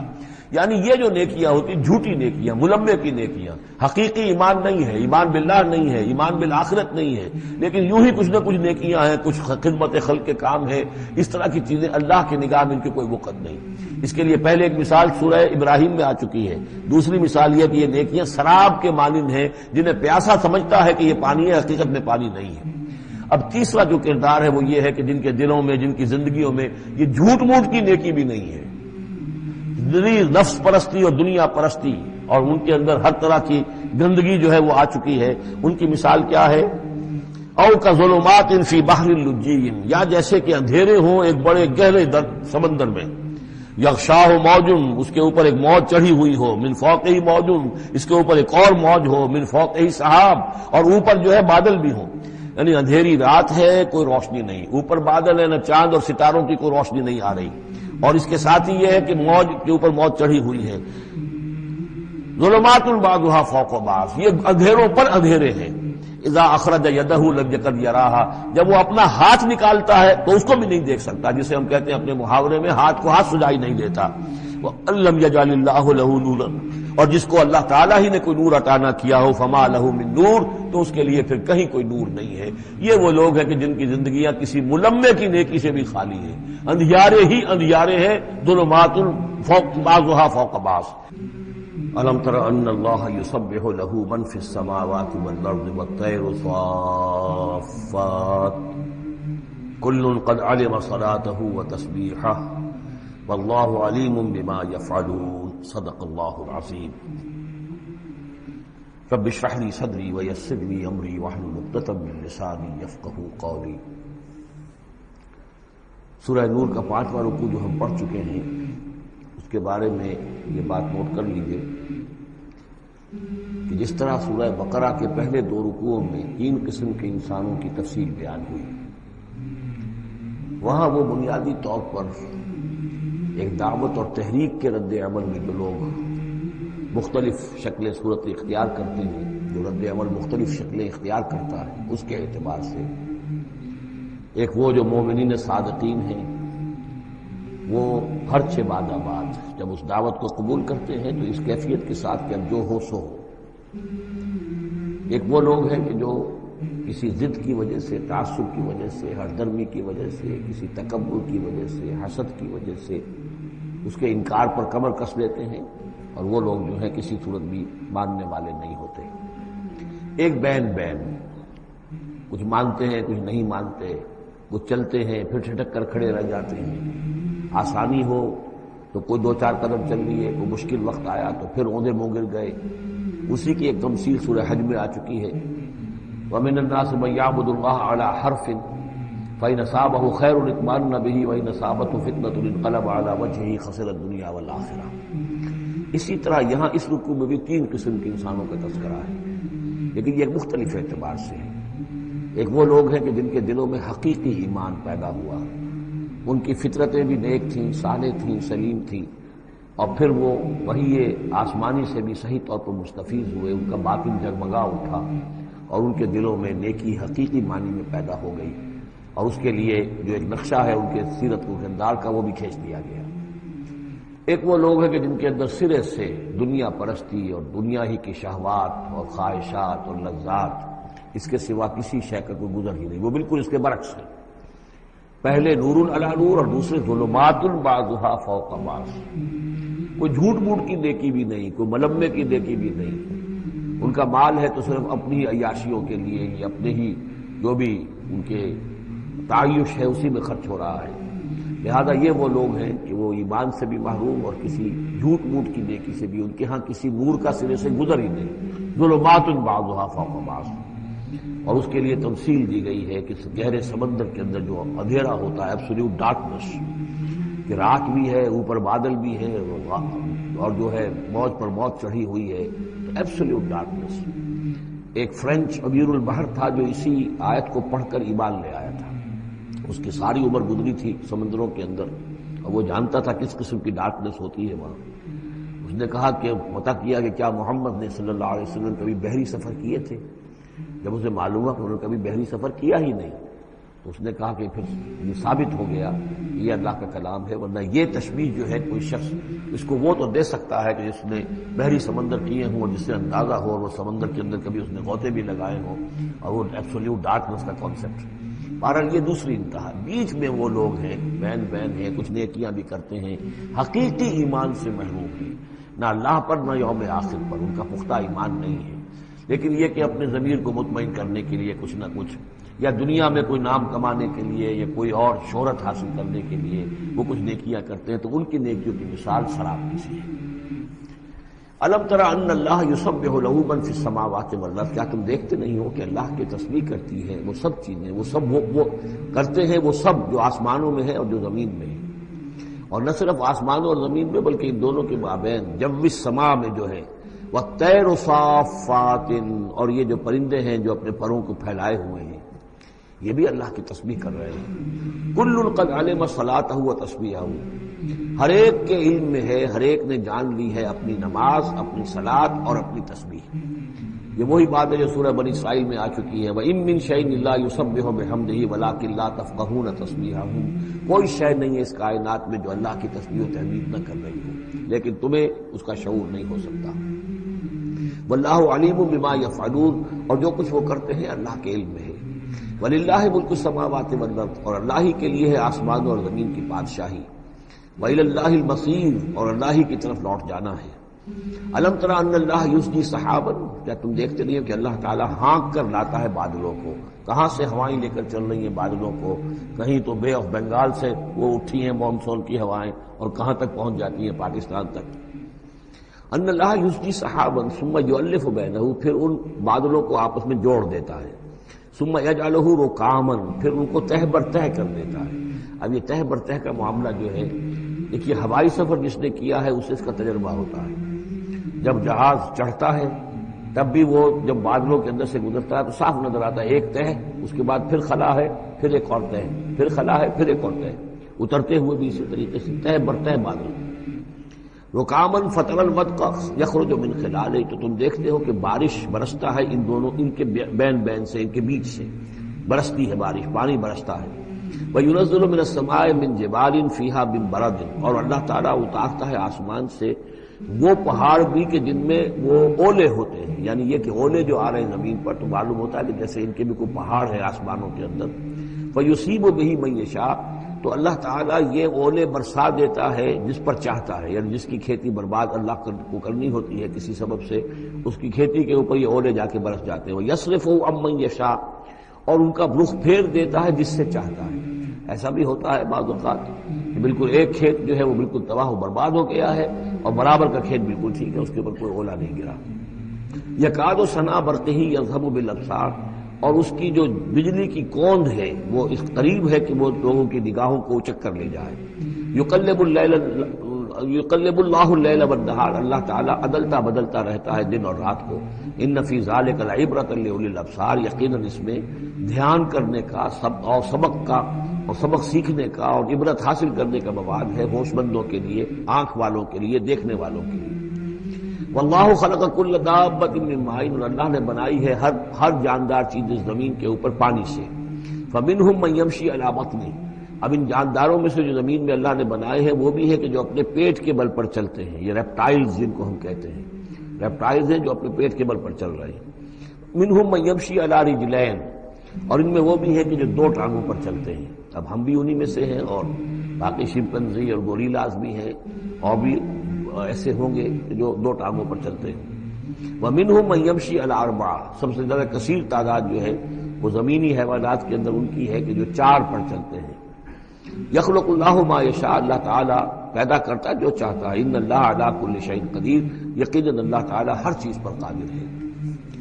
اب کافی عرصے کے بعد منافقین کا تذکرہ قرآن مجید میں ہو رہا ہے، چونکہ یہ ہم نے سورہ یونس سے لے کر اور سورہ مومنون تک جو 14 صورتیں پڑھی ہیں ان میں تو سارا معاملہ تھا مشرکین عرب سے، کفار سے، مشرکین سے، ساری بحث ان سے تھی۔ کہیں کہیں گفتگو کا رخ جو ہے وہ اہل کتاب کی طرف ہوئے سخن، بغیر انہیں باضابطہ خطاب کیے ہوئے، اور یا پھر تیسرا خطاب حضور سے ہے ذاتی، اور حضور کی وساطت سے اہل ایمان کے ساتھ، اور ابھی وہاں نفاق کا کوئی اس قسم کا موجود نہیں تھا معاملہ کہ منافقین کے ساتھ کوئی رد و قضا ہوتی۔ لیکن یہ تو چونکہ سورہ نازل ہو رہی ہے سن 6 ہجری میں، یہ گویا کہ یوں سمجھیے کہ عین مدنی جو دور ہے اس کا عین وسط ہے بالکل۔ سن 11 میں حضور کا انتقال ہوا ہے، تو سن 6 یوں سمجھیے کہ ان دونوں کے بالکل وسط کے اندر ہے، یہ بالکل درمیانی دور ہے مدنی دور کا۔ یہاں پر اب تذکرہ ہو رہا ہے منافقین کا۔ لقد انزلنا آیات مبینات، ہم نے نازل کی ہیں روشن آیات۔ واللہ یہدی من یشاء الی صراط مستقیم، اور اللہ تعالیٰ ہدایت دیتا ہے جس کو چاہتا ہے سیدھے راستے کی طرف۔ وَيَقُولُونَ آمَنَّا بِاللَّهِ، اور کچھ لوگ وہ بھی ہیں جو کہتے ہیں ہم ایمان لائے اللہ پر، وبالرسول، اور اللہ کے رسول پر، وَأَطَعْنَا، اور ہم نے اطاعت قبول کی۔ ثُمَّ يَتَوَلَّىٰ فَرِيقٌ مِّنْهُمْ، پھر ان میں سے ایک جماعت جو ہے پیٹھ موڑ کر جاتی ہے، مِن بَعْدِ ذَلِكَ، اس کے بعد، یعنی اب اس کے بعد یہ سب کچھ کہہ کر قول و قرار کر کے اطاعت کا یہاں دم بھر کر جاتے ہیں، لیکن پھر طرز عمل ان کا کچھ اور ہوتا ہے۔ وَمَا أُولَٰئِكَ بِالْمُؤْمِنِينَ، اور یہ لوگ حقیقی مومن نہیں ہیں۔ وَإِذَا دُعُوا إِلَى اللَّهِ وَرَسُولِهِ لِيَحْكُمَ بَيْنَهُمْ، اور جب انہیں پکارا جاتا ہے، بلایا جاتا ہے کہ آؤ اللہ کی طرف اور رسول کی طرف کہ ان کے مابین فیصلے کرے۔ یہ سورہ نساء میں ہم یہ سارے مضامین بڑی تفصیل سے پڑھ چکے ہیں۔ کہ وہ لوگ چاہتے تھے کہ اپنے مقدمات جو ہے وہ یہودیوں کی عدالت میں لے جائیں، اس لیے کہ حضور کے ہاں انہیں اندیشہ ہوتا تھا کہ یا تو بالکل صحیح فیصلہ ہو جائے گا. تو اس طرح کا جو ان کا کردار تھا، جب انہیں بلایا جاتا ہے اللہ کے اور اس کے رسول کی طرف کہ آؤ کہ وہ فیصلہ کرے تمہارے مابین، اذا فریق منہم معرضون، تو ان میں سے ایک گروہ اور ایک جماعت ایسی ہے جو اعراض کرتی ہے اور کرنی کترا جاتی ہے. وَإِن يَكُن لَهُمُ الْحَقُّ يَأْتُوا إِلَيْهِ مُذْعِنِينَ، اور اگر ان کو معلوم ہو کہ حق ہمارے ساتھ ہے، یعنی ہم حق پر ہیں اس مقدمے میں، تو پھر وہ آتے ہیں بڑا یقین کا اظہار کرتے ہوئے، اذعان کے ساتھ اور یقین کے ساتھ اور اپنے ایمان کا اظہار کرتے ہوئے، کیونکہ انہیں یقین ہے کہ ہمارا کیس سچا ہے اور حضور کی عدالت میں ہم جائیں گے تو ہمارے حق میں فیصلہ ہو جائے گا، تو اب کوئی رکاوٹ نہیں. یاتوا الیہ مذعنین، خوب یقین کا اعتماد کا اظہار کرتے ہوئے آتے ہیں. افی قلوبہم مرض، کیا ان کے دلوں میں روگ ہے؟ ام ارتابوا، یا یہ شکوک میں مبتلا ہو گئے ہیں؟ ام یخافون ان یحیف اللہ علیہم، یا انہیں یہ اندیشہ ہے کہ اللہ تعالیٰ جو ہے ان کے ساتھ ناانصافی کرے گا، ورسولہ، وہ اس کے رسول. بل اولئک هم الظالمون، نہیں بلکہ حقیقت میں یہی ظالم ہیں. ایمان کی اصل حقیقت سے چونکہ یہ محروم ہے، لہذا ساری غلطی ان کے اپنے کردار میں ہے. انما کان قول المؤمنین اذا دعوا الى اللہ ورسولہ لیحکم بینہم، جو حقیقی مومن ہوتے ہیں ان کو تو جب بلایا جاتا ہے اللہ کی طرف اور اس کے رسول کی طرف کہ وہ فیصلہ کرے ان کے مابین، تو ان کا قول تو یہی ہوتا ہے ان یقولوا سمعنا واطعنا، کہ وہ کہتے ہیں کہ ہم نے سنا اور ہم نے مانا، ہم حاضر ہیں، جو بھی فیصلہ محمد رسول اللہ کا ہوگا ہم اسے بصر و چشم تسلیم کریں گے. انما کان قول المؤمنین اذا دعوا الى اللہ ورسولہ لیحکم بینہم ان یقولوا سمعنا واطعنا واولئک هم المفلحون، اور یقیناً وہی لوگ ہیں جو پھر فلاح پانے والے ہیں. ومن یطع اللہ ورسولہ، اور جو اللہ کی اور اس کے رسول کی اطاعت کرتا ہے، ویخشى اللہ ویتقی، اور اللہ کا خوف بھی رکھتا ہے، اس کا تقوی اختیار کرتا ہے، فاولئک هم الفائزون، تو یقیناً وہی لوگ ہیں کہ جو کامیاب ہونے والے ہیں. وَأَقْسَمُوا بِاللَّهِ جَهْدَ أَيْمَانِهِمْ، اور وہ قسمیں کھا کر کہتے ہیں، اللہ تعالیٰ کی قسمیں کھاتے ہیں اپنی امکانی حد تک. لئن امرتہم، اے نبی اگر آپ حکم دیں گے، لَيَخْرُجُنَّ، تو وہ لازماً نکل جائیں گے. آپ حکم دیں گے میں ہم حاضر ہیں، ویسے میری یہ مجبوری ہے، یہ میری تکلیف ہے، یہ مسئلہ ہے، ویسے آپ حکم دیں گے اگر، تو میں بالکل حاضر ہوں. یہ آپ کو اب بھی معلوم ہوگا کہ ہماری جماعتی زندگیوں کے اندر یہ مسئلہ ہوتا ہے. کوئی امیر ہے، اس نے ایک بات کہی ہے، کھل کر اس نے کہہ دیا ہے کہ میں یہ چاہتا ہوں کہ معاملہ اس طرح کیا جائے. اب کچھ لوگ کرنے کتراتے ہیں، اچھا جی اگر آپ حکم دیں گے تو میں کروں گا. لیکن یہ کیا بات ہے؟ جب وہ امیر ہے آپ کا، وہ بات کہہ رہا ہے، تو اس کی بات کو آپ حکم کیوں نہیں سمجھ گئے؟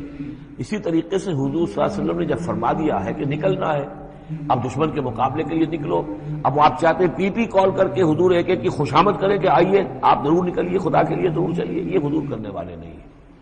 وَأَقْسَمُوا بِاللَّهِ جَهْدَ أَيْمَانِهِمْ، اور یہ اللہ کی قسمیں کھا کر کہتے ہیں اپنی امکانی حد تک، لئن امرتہم، اے نبی آپ کا حکم ہوگا تو میں حاضر ہوں، لَيَخْرُجُنَّ، ہم ضرور نکلیں گے.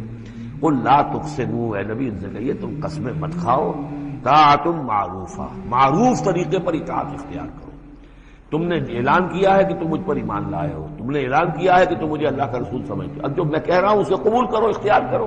یہ کیا ہے کہ میں کسی کو ایک ایک کو علیحدہ علیحدہ حکم دوں؟ ان اللہ خبیر بما تعملون، یقیناً جو کچھ تم کر رہے ہو اللہ اس سے باخبر ہے. قل اطیعوا اللہ واطیعوا الرسول، اے نبی کہہ دیجئے. اب دیکھیے نوٹ کر لیجئے، سورہ نساء میں نے تفصیل سے آپ کو بیان کیا تھا کہ منافقین پر تین ہی چیزیں بھاری تھیں. نمبر ایک، حضور کی شخصی اطاعت کرنا. نمبر دو، جہاد اور قتال کے لیے نکلنا. نمبر تین، ہجرت. تین ایشوز کے اوپر بڑی تفصیل سے وہاں گفتگو ہو چکی ہے. یہاں اطاعت رسول کو جو ہے، جو پہلا مضمون تھا سورہ نساء میں، اسی کو زیادہ موقت کیا جا رہا ہے. قل اطیعوا اللہ واطیعوا الرسول، کہیے ان سے اطاعت کرو، اللہ کی اطاعت کرو، اس کے رسول کی صلی اللہ علیہ وسلم. فإن تولوا، پھر اگر یہ پیٹھ موڑ لے، اگر تم منہ پھیرو گے، اگر منہ موڑ لو گے، فإنما علیہ ما حمل، تو سن لو ہمارے نبی پر ذمہ داری ہے اس کام کی جو ہم نے ان پر ڈالا ہے. وعلیکم ما حملتم، اور تم سے باز پرس ہوگی اس کی جو تمہارے اوپر ڈالا گیا ہے. یعنی نبی نے جو ذمہ داری تھی اللہ کا دین تم تک پہنچایا، اللہ کے احکام پہنچا دیے، ان کا کام جو ہے اس پر ختم ہو گیا. اب اطاعت کرنا، اس کی تعمیل کرنا، اس کے حکم پر چلنا، اللہ کے دین کے لیے تن من دھن لگانا، اور یہ سارا کام تمہیں کرنا ہے. تو جو ان کی ذمہ داری ہے وہ ادا کریں گے، اور اللہ کے ہاں ان سے ان کے بارے میں سوال کر لیا جائے گا. اور جو تمہاری ذمہ داری ہے ظاہر بات ہے کہ اس کے جواب بھی تمہیں کرنی ہے. اس میں یہ بھی ہوتا ہے بسا اوقات کہ کسی شخص کو یہ گمان ہو جائے. ظاہر بات ہے میں نے آپ کو سنایا تھا کہ ایک شخص نے کہہ دیا تھا حضور سے اے دل یا محمد، اے محمد عدل سے کام لیجیے صلی اللہ علیہ وسلم. بڑی گستاخی کے ساتھ اس نے کہا، گویا کہ الزام لگایا کہ آپ یہ جو صدقات کی جو تقسیم کر رہے ہیں یا مال غنیمت تقسیم کر رہے ہیں اس میں آپ عدل سے کام نہیں لے رہے. تو حضور نے بھی غصے میں جواب دیا تھا کہ انما عدل فلم یا عدل، اگر میں عدل نہیں کروں گا تو کون کرے گا. اسی طریقے سے ہو سکتا ہے کسی جماعتی زندگی کے اندر کوئی امیر ہے اور اس سے کوئی شخص یہ محسوس کرے، اس کا ساتھی، کہ مجھ پر زیادتی کی ہے انہوں نے، امیر نے زیادتی کی ہے. کوئی بات نہیں، امیر نے زیادتی کی ہے تو امیر اس کی جواب دہی اللہ کے ہاں کر لے گا، اللہ تعالیٰ کے ہاں جواب دہی ہو جائے گی. اور اگر ہو سکتا ہے اس کے کچھ جو بھی نیکیاں ہے وہ تمہارے حساب میں اللہ تعالیٰ درج کر دے، لینا دینا وہاں ہو جائے گا، ڈیبٹ کریڈٹ ہو جائے گا. لیکن اس کا مطلب یہ ہو کہ ناراض ہو کر بیٹھ رہا ہو کہ اب اپنی ذمہ داری ادا نہیں ہو رہی، تو پھر تو جواب دہی تمہاری ہو جائے گی اللہ کے ہاں، ایکسپلینیشن کال تمہاری ہو جائے گی کہ ناراض ہو کر بیٹھ رہے ہیں کیونکہ انہوں نے میرے ساتھ یہ کیا ہے لہذا میں بس اب کام کچھ نہیں کروں گا. یہ تو گویا کہ ایک منفی طرز عمل ہے. تمہیں جواب دہی کرنی ہے اپنے فرائض کی، اپنی ذمہ داریوں کی. تو یہ جماعتی زندگی سے متعلق بعض بہت اہم ہیں جو مباحث اس سورہ مبارکہ میں آئے ہیں، اور ان میں سے بعض ہمارا جو منتخب نصاب نمبر 2 ہے جو اس سورہ مبارکہ کی آخری آیات ہے وہ اس کے ایک درس کی حیثیت سے اس میں شامل ہے. تو جماعتی زندگی جو ہے جب ایک جماعت بنانی پڑے گی، اگر دین کا کام کرنا ہے تو اکیلے اکیلے تو نہیں ہو سکتا. جماعت کا نظم ہو، ایک ڈسپلن ہو، ایک حزب اللہ وجود میں آئے جو سورہ مائدہ میں ہم دیکھ آئے ہیں فَإِنَّ حِزْبَ اللَّهِ هُمُ الْغَالِبُونَ. غلبہ جو ہے تو وہ حزب اللہ کو اللہ تعالیٰ دیتا ہے. ید اللہ علی الجماعہ، جماعت کے اوپر اللہ کا ہاتھ ہے، جماعت کی وہ اللہ کی نصرت اور تائید حاصل ہوتی ہے. اس جماعتی زندگی کے بعد ایسے نفسیاتی معاملات ہوتے ہیں اور اس کے اندر بعض ایسے حساس مسائل ہوتے ہیں کہ جن کے بارے میں بڑی عمدہ رہنمائی دی گئی ہے مختلف مقامات پر. ان پر ہم نے بھی مرتب کیا ہے منتخب نصاب، مطالعہ قرآن حکیم کا منتخب نصاب نمبر 2. قل اطیعوا اللہ واطیعوا الرسول فإن تولوا فإنما علیہ ما حمل. ان پر جو ذمہ ہے وہ ان کی اپنی ذمہ داری کا، اور تمہارے اوپر جو بوجھ ہے جو تمہاری مسئولیت ہے وہ تمہاری ذمہ داری کی. وَإِن تُطِيعُوهُ تَهْتَدُوا. جان لو یہ اللہ کے رسول ہیں، اگر تم ان کی اطاعت پر کاربند رہو گے تبھی تم ہدایت یافتہ ہوگے. وَمَا عَلَى الرَّسُولِ إِلَّا الْبَلَاغُ الْمُبِينُ. اور ہمارے رسول پر سوائے صاف صاف پہنچا دینے کے اور کوئی ذمہ داری نہیں ہے. اب جو آیت آ رہی ہے یہ بھی طویل آیات میں سے اور عظیم ترین آیات میں سے آیت استخلاف، یہ خلافت کا جو اللہ تعالیٰ نے وعدہ کیا ہے اس امت سے. وعد اللہ الذین آمنوا منکم وعملوا الصالحات. اے مسلمانوں، اللہ کا وعدہ ہے تم میں سے ان لوگوں کے ساتھ جو ایمان اور عمل صالح کی شرطیں پوری کر لیں. یہ نام کے مسلمان، نسلی مسلمان جو اللہ کے حکم پر چلتے بھی نہ ہوں، اللہ کے احکام کے مطابق عمل نہ کرتے ہوں، دین کے لیے تن من دھن لگانے کو تیار نہ ہوں، ان سے یہ وعدہ نہیں ہے. وعدہ ہے حقیقی اہل ایمان جو ایمان حقیقی کی شرط پوری کرے اور ایمان کے جو عملی تقاضے ہیں ان کو بھی بجا لائے. وعد اللہ الذین آمنوا منکم وعملوا الصالحات لیستخلفنہم فی الارض. کہ وہ انہیں زمین میں خلافت عطا کرے گا، حکومت عطا کرے گا، غلبہ عطا کرے گا. کما استخلف الذین من قبلہم. جیسے کہ اس نے خلافت عطا کی تھی ان کو جو ان سے پہلے تھے. حضرت داؤد کو، حضرت طالوت کو، حضرت سلیمان کو جو خلافت دی گئی، بعد میں بھی مکابی حکومت قائم ہوئی ہے، اس میں بھی خلافت قائم ہوئی. تو یہ خلافت جیسے پہلے ہم نے دی تھی سابقہ امت مسلمہ کو، ایسے ہی اے امت محمد صلی اللہ علیہ وسلم تمہیں بھی خلافت دی جائے گی بشرطے کہ ایمان اور عمل صالح کی یہ 2 شرطیں تم پوری کرو. اب یہ خلافت جو ہے اس کو 3 انداز میں یہاں بیان کیا گیا ہے. لَيَسْتَخْلِفَنَّهُمْ فِي الْأَرْضِ. انہیں لازماً خلافت دے گا زمین میں، حکومت دے گا. كَمَا اسْتَخْلَفَ الَّذِينَ مِن قَبْلِهِمْ. جیسے کہ خلافت دی تھی اور حکومت دی تھی ان کو کہ جو ان سے پہلے تھے. وَلَا يُمَكِّنَنَّ لَهُمْ دِينَهُمُ الَّذِي ارْتَضَىٰ لَهُمْ. اور ان کے اس دین کو زمین میں غلبہ عطا کرے گا، قوت عطا کرے گا، تمکن عطا کرے گا جو اللہ نے ان کے لیے پسند کر لیا ہے. ظاہر بات ہے مسلمانوں کی خلافت ہے تو اس کے معنی کیا ہے؟ اللہ کے دین کا غلبہ ہے. تو بات تو ایک ہی ہے، اللہ کا دین غالب، اس کے کیا معنی ہے؟ مسلمانوں کی خلافت. تو چیز ایک ہی ہے لیکن یہاں 3 الفاظ لا کر اس کی اہمیت کو نمایاں کیا جا رہا ہے 3 اعتبارات سے. وَلَا يُمَكِّنَنَّ لَهُمْ دِينَهُمُ الَّذِي ارْتَضَىٰ لَهُمْ. اب یہاں دیکھیے وہی لام مفتوح شروع میں فعل مضارع سے اور اس کے بعد یہ نون مشدد، یہ سارے وعدے نہایت تاکیدی وعدے ہیں. لَيَسْتَخْلِفَنَّهُمْ فِي الْأَرْضِ كَمَا اسْتَخْلَفَ الَّذِينَ مِن قَبْلِهِمْ وَلَيُمَكِّنَنَّ لَهُمْ دِينَهُمُ الَّذِي ارْتَضَىٰ لَهُمْ.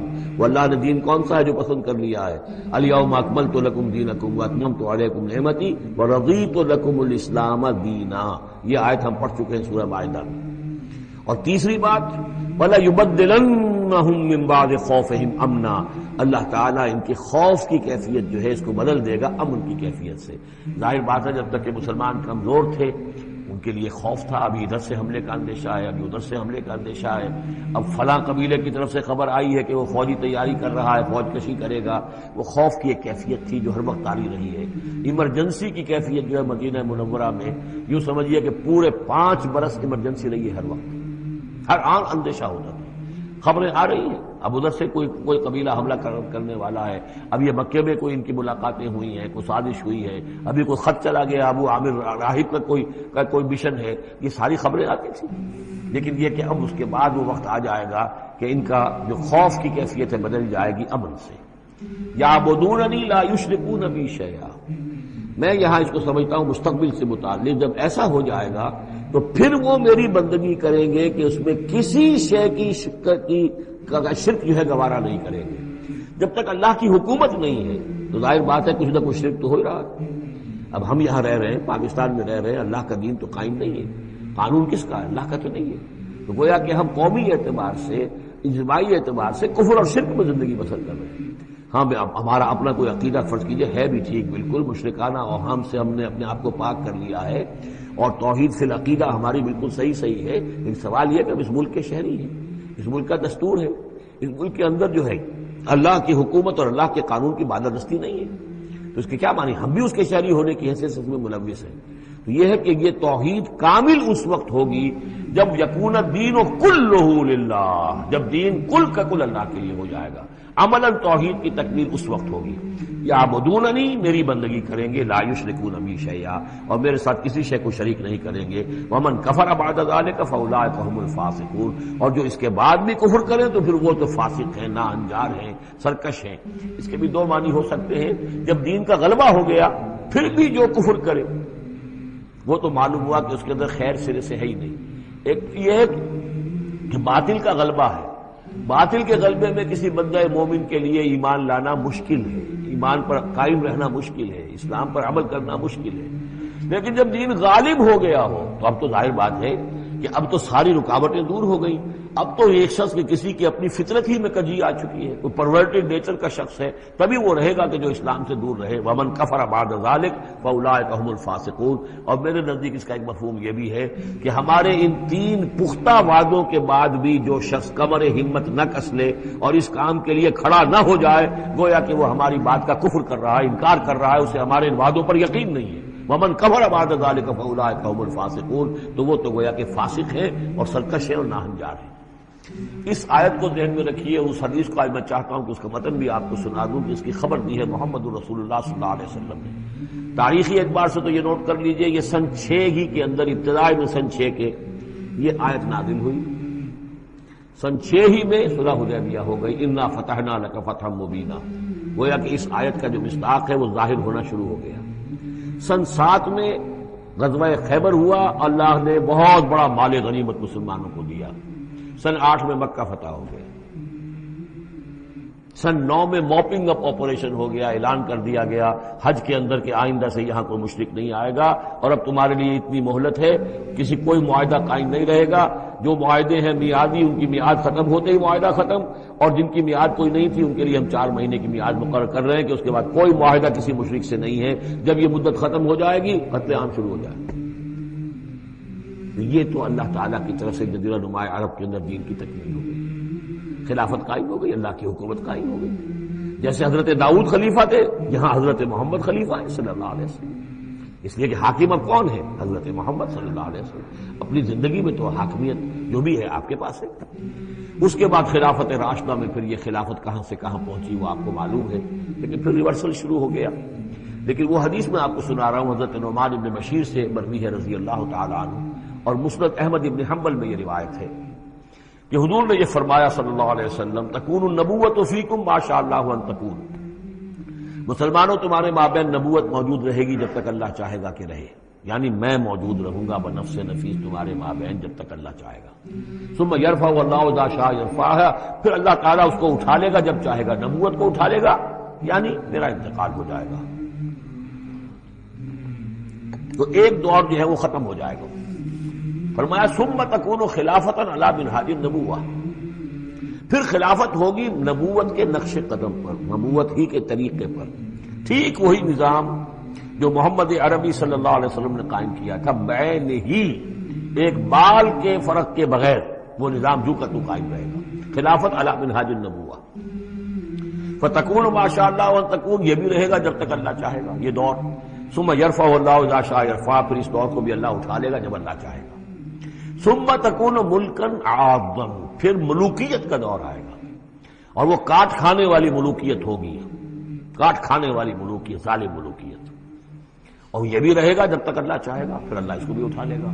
پھر چوتھا دور آئے گا ثم تکون ملکا جبریا، پھر غلامی کی ملوکیت ہوگی، یعنی یہ دور جو ہمارا گزرا ہے کولونیل دور، پہلے یہ کہ ملوک تھے، بادشاہ تھے، چاہے وہ بنو عباس میں تھے یا بنو امیہ میں سے تھے، یا یہ کہ ترک تھے، مسلمان تو تھے، کلمہ گو تو تھے، ان میں کوئی کوئی نہ اچھا بھی ہوتا تھا، بہت اچھے لوگ بھی تھے، برے لوگ بھی تھے، لیکن مسلمان تو تھے، کلمہ گو تو تھے۔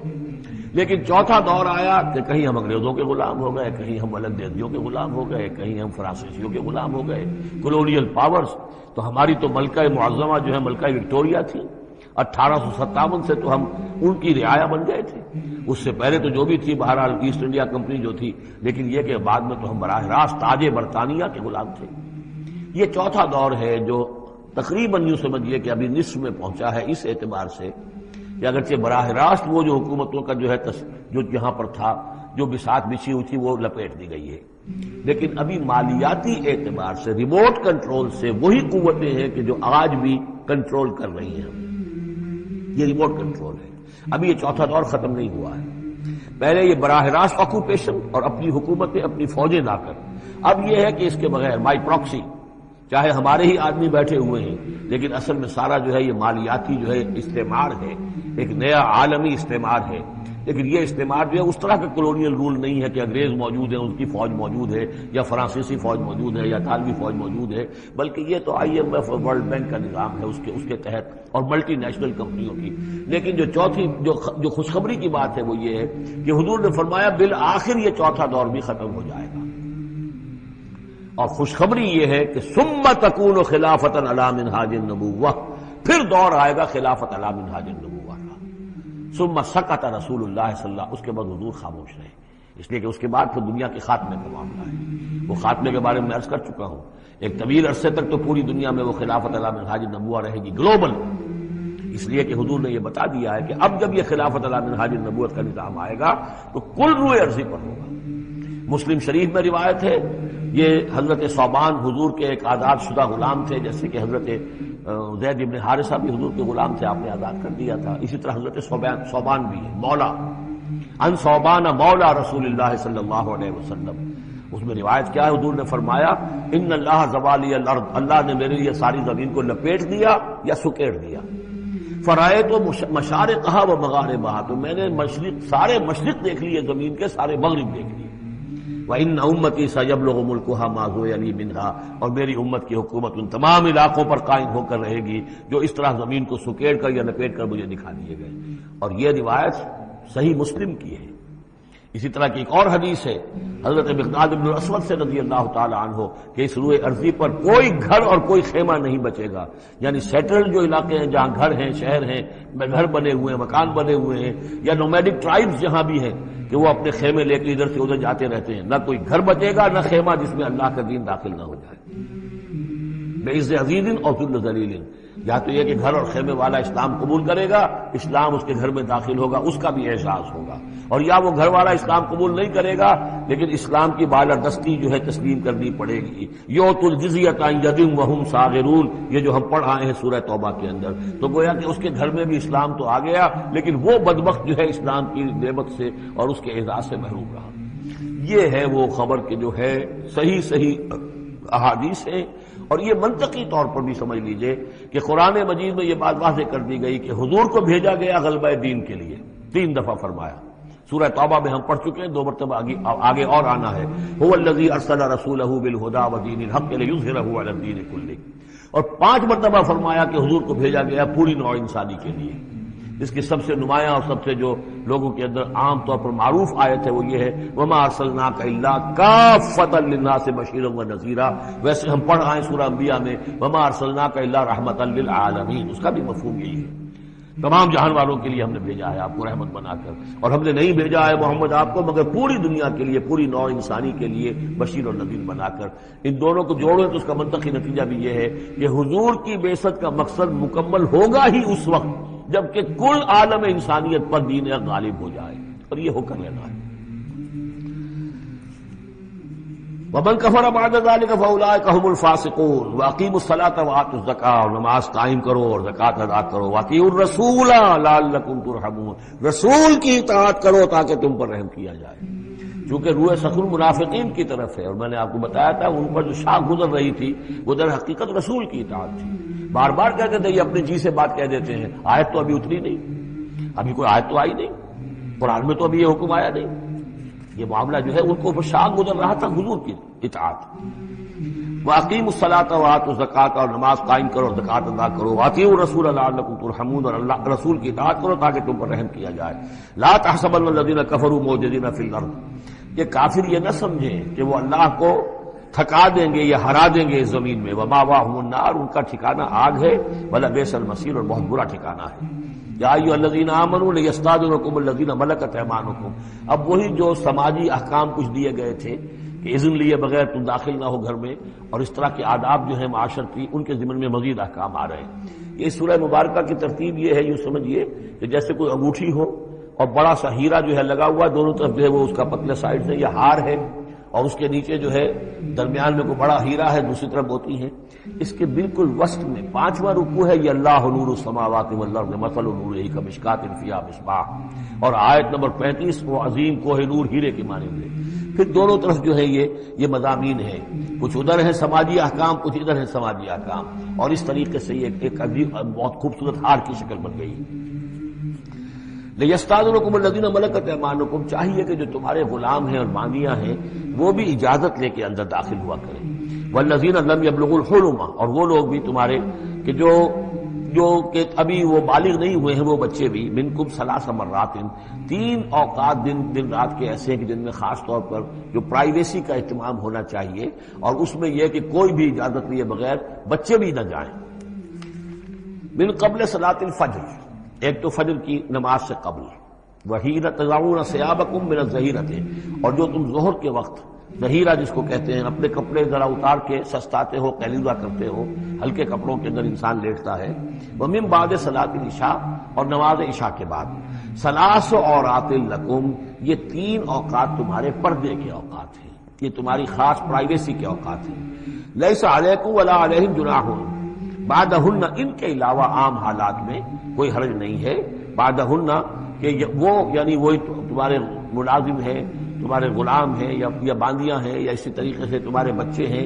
طوافون علیکم بعضکم علی بعض، وہ آئے جائیں گھروں کے اندر. ظاہر بات ہے کہ اس کمرے میں آئے ہیں، اس میں گئے ہیں، اس میں کوئی حرج نہیں ہے کہ وہ آئیں جائیں اور پھریں. کذالک یبین اللہ لکم الآیات، اسی طرح اللہ تعالیٰ تمہارے لیے اپنی آیات واضح کر رہا ہے. واللہ علیم حکیم، اور اللہ تعالیٰ علیم اور حکیم ہے. وَإِذَا بَلَغَ الْأَطْفَالُ مِنْكُمُ الْحُلُمَ، اور جب تمہارے بچے جو ہیں جو لڑکے ہیں وہ بھی بالغ ہو جائیں، انہیں سب سمجھ آ جائے جو بھی معاملات ہیں دونوں شو کے. فَلْيَسْتَأْذِنُوا كَمَا اسْتَأْذَنَ الَّذِينَ مِنْ قَبْلِهِمْ، تو پھر وہ بھی اذن لے کر اسی طرح داخل ہوا کریں جیسے کہ پہلا حکم آیا تھا کہ اذن لیے بغیر گھر میں داخل نہ ہو.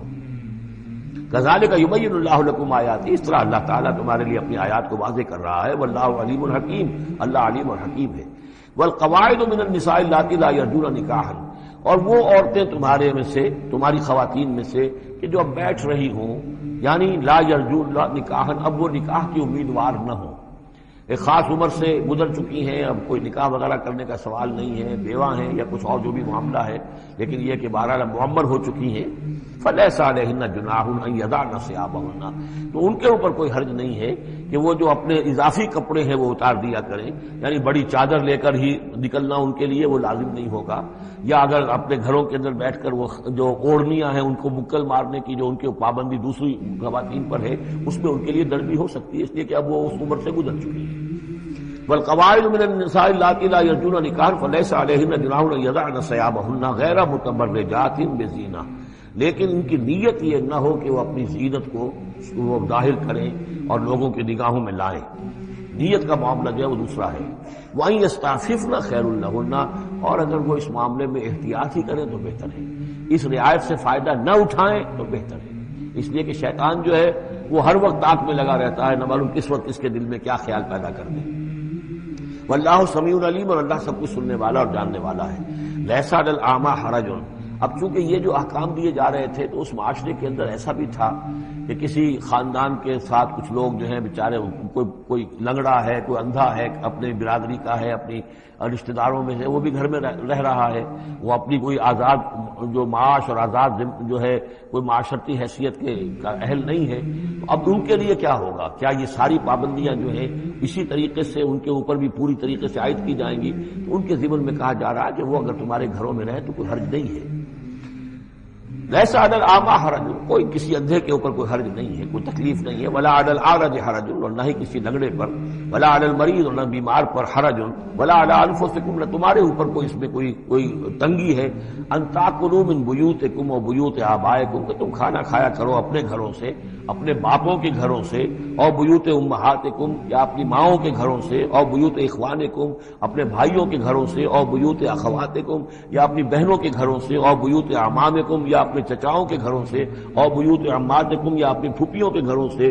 اور بیوت اخوالکم، یا اپنے ماموں کے گھروں سے. اور بیوت خالاتکم، یا اپنی خالاؤں کے گھروں سے. او ما ملکت مفاتحہ، یا یہ کہ جس کی کنجیاں تمہارے ہاتھ میں ہے، کارخانہ ہے، اس کے مالک ہی تم ہو، وہاں جاؤ اور وہاں پر جا کر تم کھانا پینا ہو تو کھاؤ. اور صدیقکم، یا تمہارے اپنے دوست ہیں اس کے گھر سے. لیس علیکم جناح ان تاکلوا، کوئی حرج نہیں ہے تم پر اس میں ان تاکلوا جمیعا، کہ سب مل کر کھاؤ. او اشتاتا، یا علیحدہ علیحدہ کھاؤ. اس کو خامخواہ بعض لوگوں نے عورتوں اور مردوں کے اوپر وہ جو ہے اس کا انطباق کر دیا ہے کہ چاہیں تو عورت اور مرد مل کر کھائیں اور چاہیں تو وہ علیحدہ علیحدہ کھائیں. یہاں مراد یہ ہے کہ بسا اوقات ایسے مواقع پر انتظار میں بڑی دقت ہوتی ہے. جیسے آج کل آپ کو معلوم ہے کہ ولیمہ ہے اور ٹائم دے رکھا ہے 9 بجے کا اور 12 بج رہے رات کے، لڑکی والے تو آئے نہیں، اس لیے ولیمہ ہو نہیں سکتا. بیٹھے ہوئے لوگ سکھ ہیں، کیا ضرورت ہے؟ جو آئے ہیں وہ کھائیں اور جائیں. لہذا یہ نہیں ہے کہ سب کے سب جمع ہو کر ہی اور ایک ہی جمعیت ہو تبھی وہ کھائیں، بلکہ یہ کہ اپنی ضرورت کے تحت جیسے بھی ہو، اگر سب مل جل کر بیٹھ کر کھائیں تب بھی کوئی حرج نہیں، اور اگر علیحدہ علیحدہ گروپس کے اندر یہ کھا لیا جائے تب بھی کوئی حرج نہیں. یہ مجلسی احکام جو دیے جا رہے ہیں، اس سے مراد یہ نہیں ہے کہ سطر اور حجاب کے احکام بھی یہاں پہ ٹوٹ جائیں گے، اور یہاں پر جو ہے گھریلو جو ہے اگر پارٹیز کو تھرو کی گئی ہیں تو اس میں کوئی پردے وردے کی حاجت نہیں ہے، اس میں مرد اور عورتیں جو ہیں وہ مخلوط طور پر شریک ہو جائیں، معاذ اللہ یہ مراد نہیں. فَإِذَا دَخَلْتُمْ بُيُوتًا فَسَلِّمُوا عَلَىٰ أَنفُسِكُمْ، پھر جب تم گھروں میں داخل ہو تو اپنے آپ پر سلام بھیجا کرو. یعنی انفسکم سے مراد ہے گھر میں رہنے والے جو ہیں وہ تمہارے ہی میں سے ہیں، تمہارے رشتہ دار ہیں، عزیز ہیں، یا تمہارے اپنے گھر میں بھی داخل ہو تو السلام علیکم کہو. تحیۃ من عند اللہ مبارکۃ طیبۃ، یہ دعا ہے اللہ کے پاس سے، اللہ نے تمہیں سکھائی ہے السلام علیکم، اور یہ مبارک بھی ہے اور پاک بھی ہے. کذالک یبین اللہ لکم الآیات لعلکم تعقلون، اسی طرح اللہ تعالیٰ تمہارے لیے اپنی آیات کو واضح کر رہا ہے، کھول کر بیان کر رہا ہے تاکہ تم عقل سے کام لو. اب آخری جو رکوع ہے اس کا، اس سورہ مبارکہ کا، اور اس کی کل 3 آیات ہیں، یہ خالص جماعتی زندگی، وہ جو جہاد اور قتال کے لیے یا کسی اور اجتماعی کام کے لیے حضور جب نکلتے تھے اور اہل ایمان آپ کے ساتھ ہیں، اس وقت کیا صورتحال ہونی چاہیے.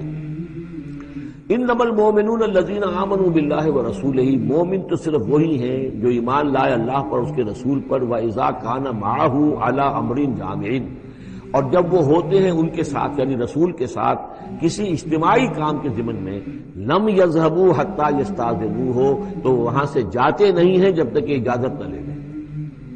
اب آپ نکلے ہیں کسی کام کے لیے، ایک نفری ہے آپ کے ساتھ، لیکن یہ کہ کوئی کہیں کھسک جائے کوئی کہیں کھسک جائے تو یہ تو صحیح نہیں ہے. وہ تو یہ ہے کہ اب اس اجتماعی نظم کا تقاضا یہ ہے کہ اب جہاں بھی وہاں سے کوئی عذر پیش آ گیا ہے، کوئی ایسی مجبوری ہے، کوئی جانا ہے، تو اجازت لے کر جائیں. علی امر جامع لم یذهبوا حتى یستاذنوہ، جب تک کہ اذن نہ لے لیں. ان الذین یستاذنونک اولئک الذین یؤمنون باللہ ورسولہ، یقیناً جو اے نبی جو لوگ آپ سے اجازت لیتے ہیں وہی ہیں کہ جو ایمان رکھتے ہیں اللہ پر اس کے رسول پر. فیستاذنوک، پھر جب وہ آپ سے کوئی اجازت مانگے، رخصت مانگے، لبعض شانہم، اپنی کسی عذر کی وجہ سے، فاذن لمن شئت منہم، تو اجازت دے دیجئے جسے آپ چاہیں. مطلب یہ ہے کہ جو لیڈر ہے، جو اس وقت سپہ سالار ہے، اسے معلوم ہے سچویشن کیسی ہے، میرے پاس پہلے ہی میرے پاس کوئی اضافی نفری ہے جس میں سے میں کسی کو ریلیو کر سکتا ہوں، یا پہلے ہی میرے پاس کم نفری ہے، اس میں کسی اور کی کمی جو ہے وہ اور زیادہ خطرناک ہو جائے گی نتائج کے اعتبار سے. لہذا یہ نہیں ہے کہ صاحب میں نے اجازت طلب کی تو مجھے اجازت ملنی چاہیے. یہ نہیں، اجازت کیا ہوئی؟ یہ تو وہی ہے جو تھانے داروں کسی معافی مانگتی ہے، اچھا میں نے تو کچھ نہیں کیا لیکن اگر آپ سمجھتے ہیں کہ میں نے کچھ کیا تو میں معافی مانگتا ہوں. یہ تو در حقیقت الٹی دھونس ہے کہ آپ بڑے کمینے آدمی ہیں، میں نے تو کچھ کیا نہیں تھا پھر بھی آپ سمجھ رہے ہیں کہ میں نے کچھ کیا ہے، تو میں اتنا اونچا ہوں کہ پھر بھی میں معافی مانگتا ہوں. یہ در حقیقت وہ انداز نہیں. اجازت تو طلب کرنی ہے تو یہ ہے کہ اجازت لے کر اجازت ملے، اور یہ اختیار جو ہے پھر اے نبی آپ کو ہے کہ آپ چاہے تو اجازت دیں. فاذن لمن شئت منہم واستغفر لہم اللہ، اور اس پر بھی ان کے لیے استغفار کیجئے اللہ سے، کیونکہ انہوں نے ظاہر بات ہے اپنے کسی ذاتی کام کو زیادہ اہمیت دی ہے اس اجتماعی کام سے. یہ اجتماعی کام نبی کا ذاتی نہیں ہے، یہ دین کا کام ہے، اللہ کے دین کا کام ہے. دین کو غالب کرنا فرض منصبی اللہ کی طرف سے ہے ان پر، لہذا اس کے لیے تم ان کے ساتھ نکلے ہو. لہذا یہاں پر جو ہے اب اگر تم نے اپنے ذاتی کام کو اس دین کے کام سے اہم تر سمجھا ہے تبھی تو یہاں سے رخصت لے کر جا رہے ہو. یہ خود ایک ہلکی بات ہے، گویا کہ تم نے دین کے کام کو کم تر سمجھا ہے اللہ کے کام اپنے کام سے، اور اس کو اہمیت زیادہ دی ہے. لہذا استغفار اے نبی ان کے لیے استغفار کیجئے، واستغفر لہم اللہ، اور ان کے لیے استغفار کیجئے. ان اللہ غفور الرحیم، یقیناً اللہ تعالیٰ غفور الرحیم ہے. ایک بات البتہ نوٹ کر لیجئے کہ یہ مضمون جب سورہ توبہ میں آیا ہے تو اس سے اگلا قدم ہے. یہ چونکہ ہے سن 6، وہ ہے سن 9، 3 سال میں فرق کیا واقع ہوا. ابھی تو فرمایا گیا ہے کہ جو اجازت لے کر جاتا ہے نبی وہ وہی ہے کہ جو واقعی ایمان رکھتا ہے، لیکن وہاں فرمایا گیا جو ایمان رکھتے ہیں وہ اجازت لیتے ہی نہیں. وہ جو موقع تھا وہ تھا نفیر عام کا موقع، وہ موقع تھا نہایت ہی سمجھیے ایمرجنسی کا موقع. اس موقع پر اجازت طلب کرنا ہی در حقیقت اس بات کی علامت تھی کہ یہ منافق ہے. لہذا وہاں روکا گیا. آپ نے کیوں اجازت دے دی؟ عفا اللہ عنک لما اذنت لہم، کیوں آپ نے اجازت دے دی؟ آپ کی اجازت آپ نہ دیتے تب بھی انہوں نے جانا نہیں تھا، تو ان کا جو نفاق کا پردہ چاک تو ہو جاتا نا، ان کی حقیقت تو کھل جاتی. تو یہ وقت کے حوالے سے ہے، اور اس کو درجہ بندی بھی کہہ سکتے ہیں. ایک وہ لوگ ہیں جو اس دین کے کام کے لیے اس درجے ہمتن اپنے آپ کو پیش کر چکے ہیں کہ دنیا کے کسی بھی کام کو اس سے اہم تر نہیں سمجھتے. وہ کہتے ہیں اجازت طلب کریں. اس سے نچلا درجہ ہے کہ وہ لوگ ہیں جو دین کے اس کام میں لگے ہوئے ہیں لیکن کم سے کم نظم کی اتنی پابندی تو کرتے ہیں کہ اگر کہیں انہیں ضرورت پیش آ گئی جانا ہے تو اجازت لے کر جائیں. اس سے نیچے وہ لوگ ہیں جو اجازت کے بغیر ہی کھسک گئے تو معلوم ہوا ان کا تو سرے سے اس کام سے سرے سے کوئی تعلق ہے ہی نہیں. تو درجہ بندی ہے. سیڑھیاں ہیں، اوپر کی سیڑھی کے اعتبار سے درمیانی سیڑھی نیچے ہے، لیکن نیچے والی سیڑھی کے اعتبار سے درمیانی اونچی ہے. تو یہ ریلیٹو معاملہ جو ہے رہے گا کہ ایک وہ لوگ ہیں جو سرے سے اس کا بھی خیال نہیں کرتے کہ اجازت لیں. اجتماع ہے، کوئی اس کی معذرت بھی نہیں کی ہے، نہ بعد میں کی ہے، نہ پہلے کہا ہے کہ میں نہیں آ سکتا. معلوم ہوا کہ انہیں کوئی سرے سے احساس ہی نہیں ہے کہ ہم کسی نظم کے پابند ہیں اور ہماری کوئی ذمہ داری ہے. اس سے بہتر کم سے کم وہ لوگ ہیں کہ جو اپنا عذر پیش کر دیتے ہیں، اجازت لے لیتے ہیں. لیکن اس سے بھی بہتر اونچا درجہ ہے کہ دنیا کے کسی بھی کام کو دین کے اس کام سے اہم تر مت سمجھو. اللہ تعالیٰ تمہارے کام سنوارے گا، اللہ تعالیٰ تمہاری ذمہ داری قبول کر لے گا. تم اللہ کے کام کے لیے نکلو. لا تجعلوا دعاء الرسول بینکم کدعاء بعضکم بعضا. تم یہ رسول کا بلانا اپنے مابین ایسے نہ سمجھ لو جیسے تمہارا آپس میں ایک دوسرے کو بلانا ہوتا ہے. بلانا یہ بھی ہے، آپ نے کسی کو دعوت دی میرے گھر آئیے کھانا کھائیے، رسول نے دعوت دی، کیا یہ برابر ہو جائے گا معاملہ؟ لیکن ایک بلانا یہ ہے کہ رسول پکار رہا ہے تمہیں کہ آؤ اللہ کی راہ پہ چلو میرے ساتھ. ایک یہ کہ کوئی عام آدمی آپ کو کہہ رہا بھائی میرا ایک کام ہے، ذرا میرے اس کام کے لیے تھوڑی دیر کے لیے آ جائیے، مجھے چاہیے مدد چاہیے. تو زمین و آسمان کا فرق ہو گیا. اور تیسرے معنی اس کی یہ بھی ہے کہ دعا سے مراد یہ کہ مخاطب ہونے کا انداز، تم جس طرح ایک دوسرے سے بات کر لیا کرتے ہو ایسے رسول کے ساتھ بات نہ کر لیا کرو. ان کے مقام کو، ان کے ادب کو، یہ سورہ حجرات میں جا کر تفصیل سے ہی بات آئے گی. لا ترفعوا اصواتکم فوق صوت النبی ولا تجہروا له بالقول کجہر بعضکم لبعض ان تحبط اعمالکم. تو یہ تینوں مفہوم اس کے ہیں. قد یعلم اللہ الذین یتسللون منکم لواذا. اللہ کو خوب معلوم ہے تم میں سے وہ لوگ جو اوٹ لے کر کھسک جاتے ہیں، یعنی کہیں نکلے تو ہیں درج ہو گیا کہ یہ بھی جانے والوں میں ہے، کہیں دیکھا کہ کوئی دیکھ نہیں رہا کھسک گئے، یا اجتماع ہے بیٹھے ہوئے ہیں وہیں پر اب بات آئی ہے کہ اب ایک مہم درپیش ہے، اب انہیں سمجھ میں آ گیا کہ اب نام مانگے جائیں گے، کون لوگ اس کے لیے اپنے آپ کو والنٹیئر کرتے ہیں، تو اس سے پہلے کہ وہ مرحلہ آئے وہ وہاں سے کھسک جائیں۔ یتسللون منکم، جو سٹک جاتے ہیں کھسک جاتے ہیں، آنکھ بچا کر لواذا فلیحذر الذین یخالفون عن امرہ، انہیں ڈرنا چاہیے کہ جو رسول کے معاملے میں رسول کے بات کی مخالفت کرتے ہیں، ان تصیبہم فتنۃ، کہ ان پر کوئی عذاب اللہ کی طرف سے آ جائے، کوئی پکڑ آ جائے، کوئی بہت بڑی آزمائش آ جائے، اور یصیبہم عذاب علیم، یا ان کے اوپر کوئی بہت بڑا دردناک عذاب آ جائے۔ الا ان للہ ما فی السماوات والارض، آگاہ ہو جاؤ، یقیناً اللہ ہی کے لیے ہے جو بھی کچھ ہے تمام آسمانوں میں اور جو بھی کچھ ہے زمین میں۔ قد یعلم ما انتم علیہ، اللہ خوب جانتا ہے کہ تم کس مقام پر کھڑے ہو، تمہاری حیثیت کیا ہے، حقیقت کیا ہے، ایمان کتنا ہے، کتنے پانی میں ہو، تمہارے اعمال کیسے ہیں، ما انتم علیہ، جس حال میں تم ہو اللہ خوب جانتا ہے۔ وَيَوْمَ يُرْجَعُونَ إِلَيْهِ، اور جس دن کہ وہ لوٹائے جائیں گے اللہ کی طرف، فَيُنَبِّئُهُم بِمَا عَمِلُوا، تو اللہ تعالیٰ ان کو جتلا دے گا جو کچھ کے عمل انہوں نے کیے ہوں گے۔ واللہ بکل شیء علیم، اور اللہ ہر چیز کا علم رکھنے والا ہے۔